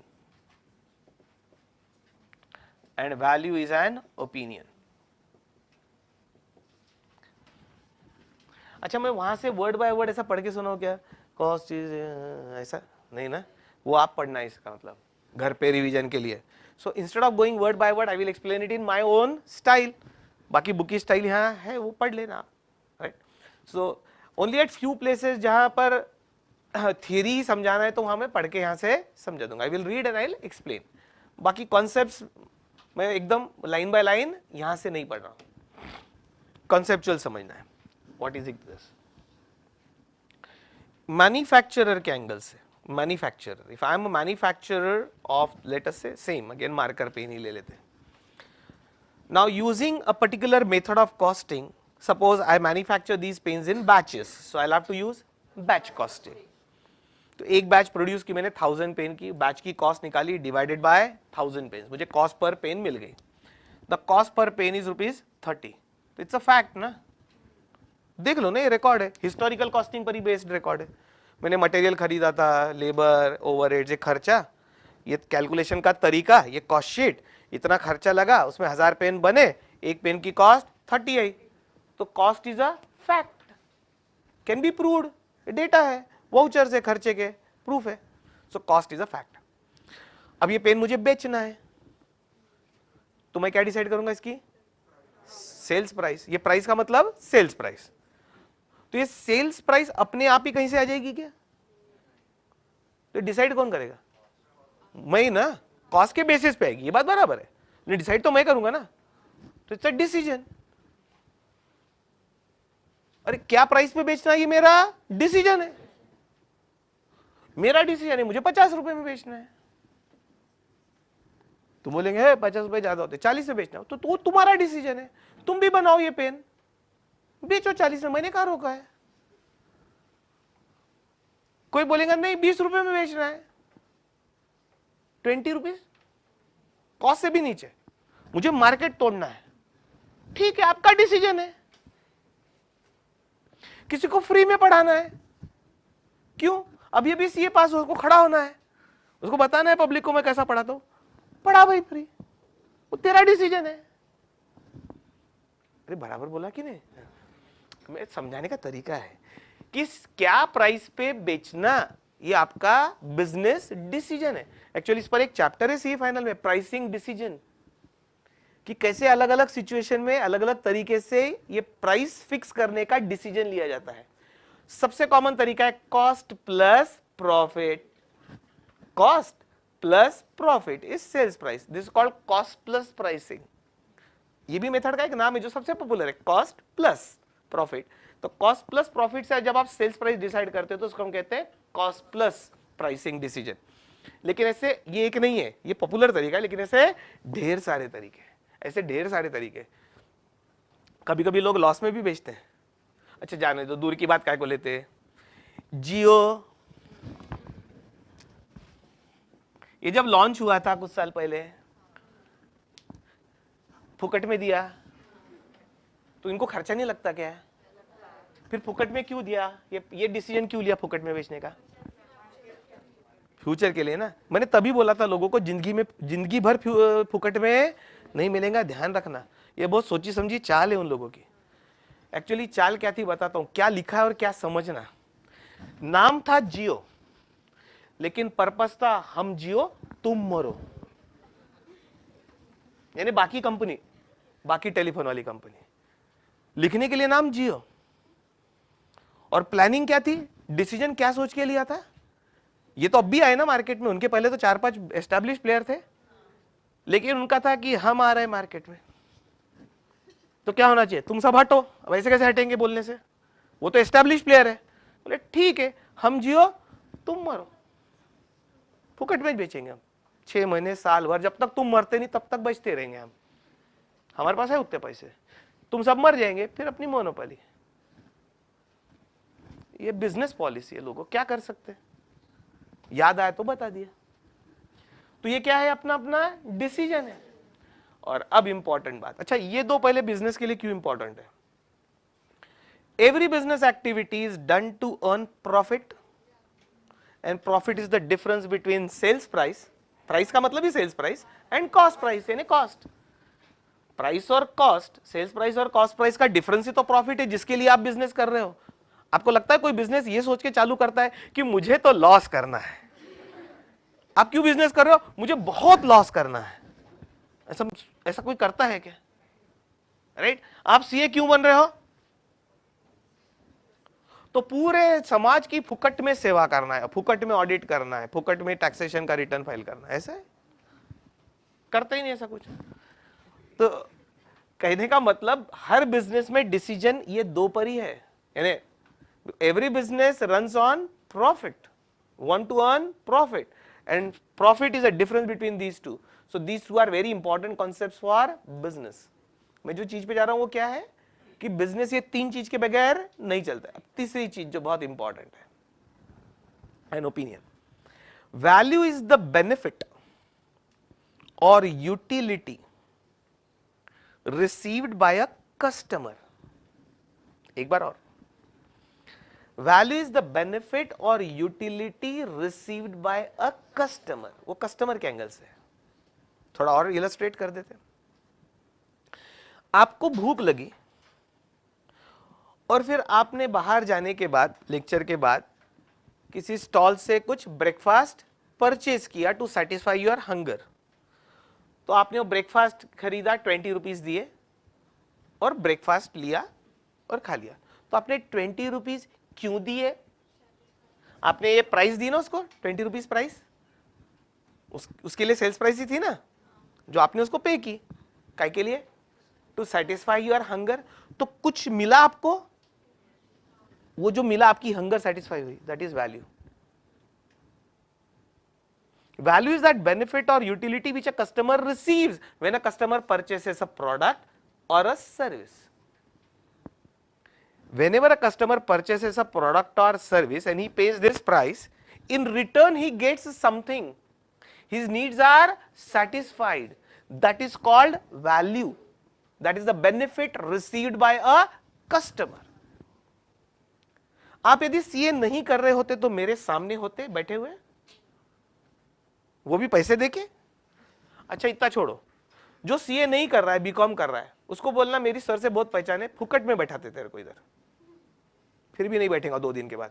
अरे बाप रे, 2 घंटा इसको कंसंट्रेशन से सुनना, मोबाइल बंद करके, इतना हेवी डिस्कशन। वो बोलेगा तूने भी पैसे दे दिए तो भी नहीं आना मेरे को। क्यों? Because that customer doesn't find any value in this, क्योंकि उसको सीए बनना ही नहीं है। अब देखो बीकॉम स्टूडेंट को इस क्लास में कोई वैल्यू नजर नहीं आ रही, उल्टा वो तो परेशान हो गया 2 घंटे बैठ के। और आप लोग पैसे देके बैठ रहे हो, यानी आपको इसमें कुछ वैल्यू नजर आ रही है। इसका मतलब 2 कस्टमर के ओपिनियन में वैल्यू अलग अलग है। Therefore value is an opinion, because it is in the eyes of customer, in the opinion of customer the value may be different for same product. दूसरा एग्जांपल, ये marker pen 50 rupees per piece से मैं खरीद के लाता हूं, 10-10 pen का box मैं लाता हूं खरीद के। क्यों? मुझे जरूरत है। तो in my eyes this marker pen has a value. आप लाएंगे इसको खरीद के, क्या करेंगे? खरीदेंगे इसको? अच्छा 40 रुपए में देता है एक पेन, 30 रुपए में देता है। अब बोलेंगे रख ले तेरे पास ही, नहीं होना बोल दिया ना एक बार, काय को टाइम पास करा रहा है? Why in your opinion, in your eyes, it has got no value. आपको कुछ लेना देना नहीं इसका। अच्छा, मैंने अगली बैच में बोर्ड पे नहीं पढ़ाया और वो टैबलेट पे पढ़ाया, तो in my eyes also this pen has no value. Situation has changed because I don't need it now. I am not teaching on the board, I am teaching on tablet. So when I don't need it, I don't have a value. So value is the utility or benefit in the eyes of customer, and that is the reason he pays you this price. इसका simple मतलब, अच्छा कोई भी business बिना customer के exist हो सकता है क्या? एनी बिजनेस, या तो आप गुड्स बनाते हैं या सर्विस, लेकिन आप जो गुड्स देते या जो सर्विस देते उसमें लोगों को कुछ भी वैल्यू नजर नहीं आती, तो लोग पैसे देके खरीदेंगे क्या? नहीं। इसका मतलब ही your business should create value for customers. यहां तक आ गया आप? अब मेरे को बताओ ये 3 छोड़कर कौन सा बिजनेस चला सकते हैं आप?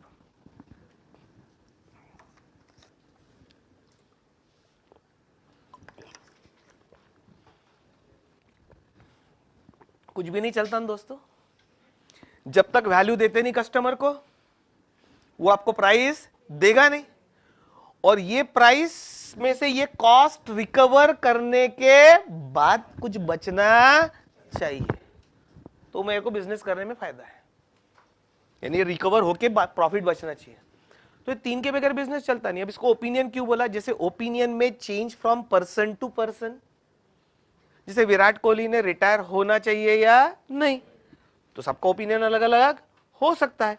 रहाणे को कैप्टन बनाना चाहिए या नहीं, ओपिनियन में डिफर। ओपिनियन में differ from person to person also and from situation to situation also. Similarly value received by a customer may change from customer to customer और सिचुएशन टू सिचुएशन। आप economics के students हैं, पढ़ा है, law of diminishing marginal utility पढ़ा था आपने। जब आपको भूख लगी थी और पहला एप्पल खाने को दिया मैंने, ये पॉपुलर एग्जांपल है ना उसका, डिमिनिशिंग, तो आपको बड़ा अच्छा लगा, value received was very high क्योंकि आप भूखे थे। फिर मैंने दूसरा भी जबरदस्ती खिलाया, कम हो गई वैल्यू। तीसरा खिलाया, अब बोले नहीं होना, मैंने नहीं खाना ही पड़ेगा, तेरे को पहला खाते समय बहुत मजा आया था ना, खा तीसरा। चौथा, 5वें के बाद आप बोलेंगे तेरे पैर पड़ता, मेरे को छोड़ दे भैया, पहला भी नहीं होना, ये भी निकाल के देता तेरे को बाद, मेरे को क्या पता था पहला खाने के बाद ये सब खाने पड़ते करके, ये भी ले ले। तो same customer value goes on diminishing. वो जो लॉ पढ़ा था आपने, law of diminishing marginal utility, utility यानी बेनिफिट, दोस्तों उसी को तो मैं बोल रहा हूं वैल्यू। ये क्लियर है? Cost is a fact, price is a decision and value is an opinion. आज हम यहां पर रुकते हैं, राइट? आज के लिए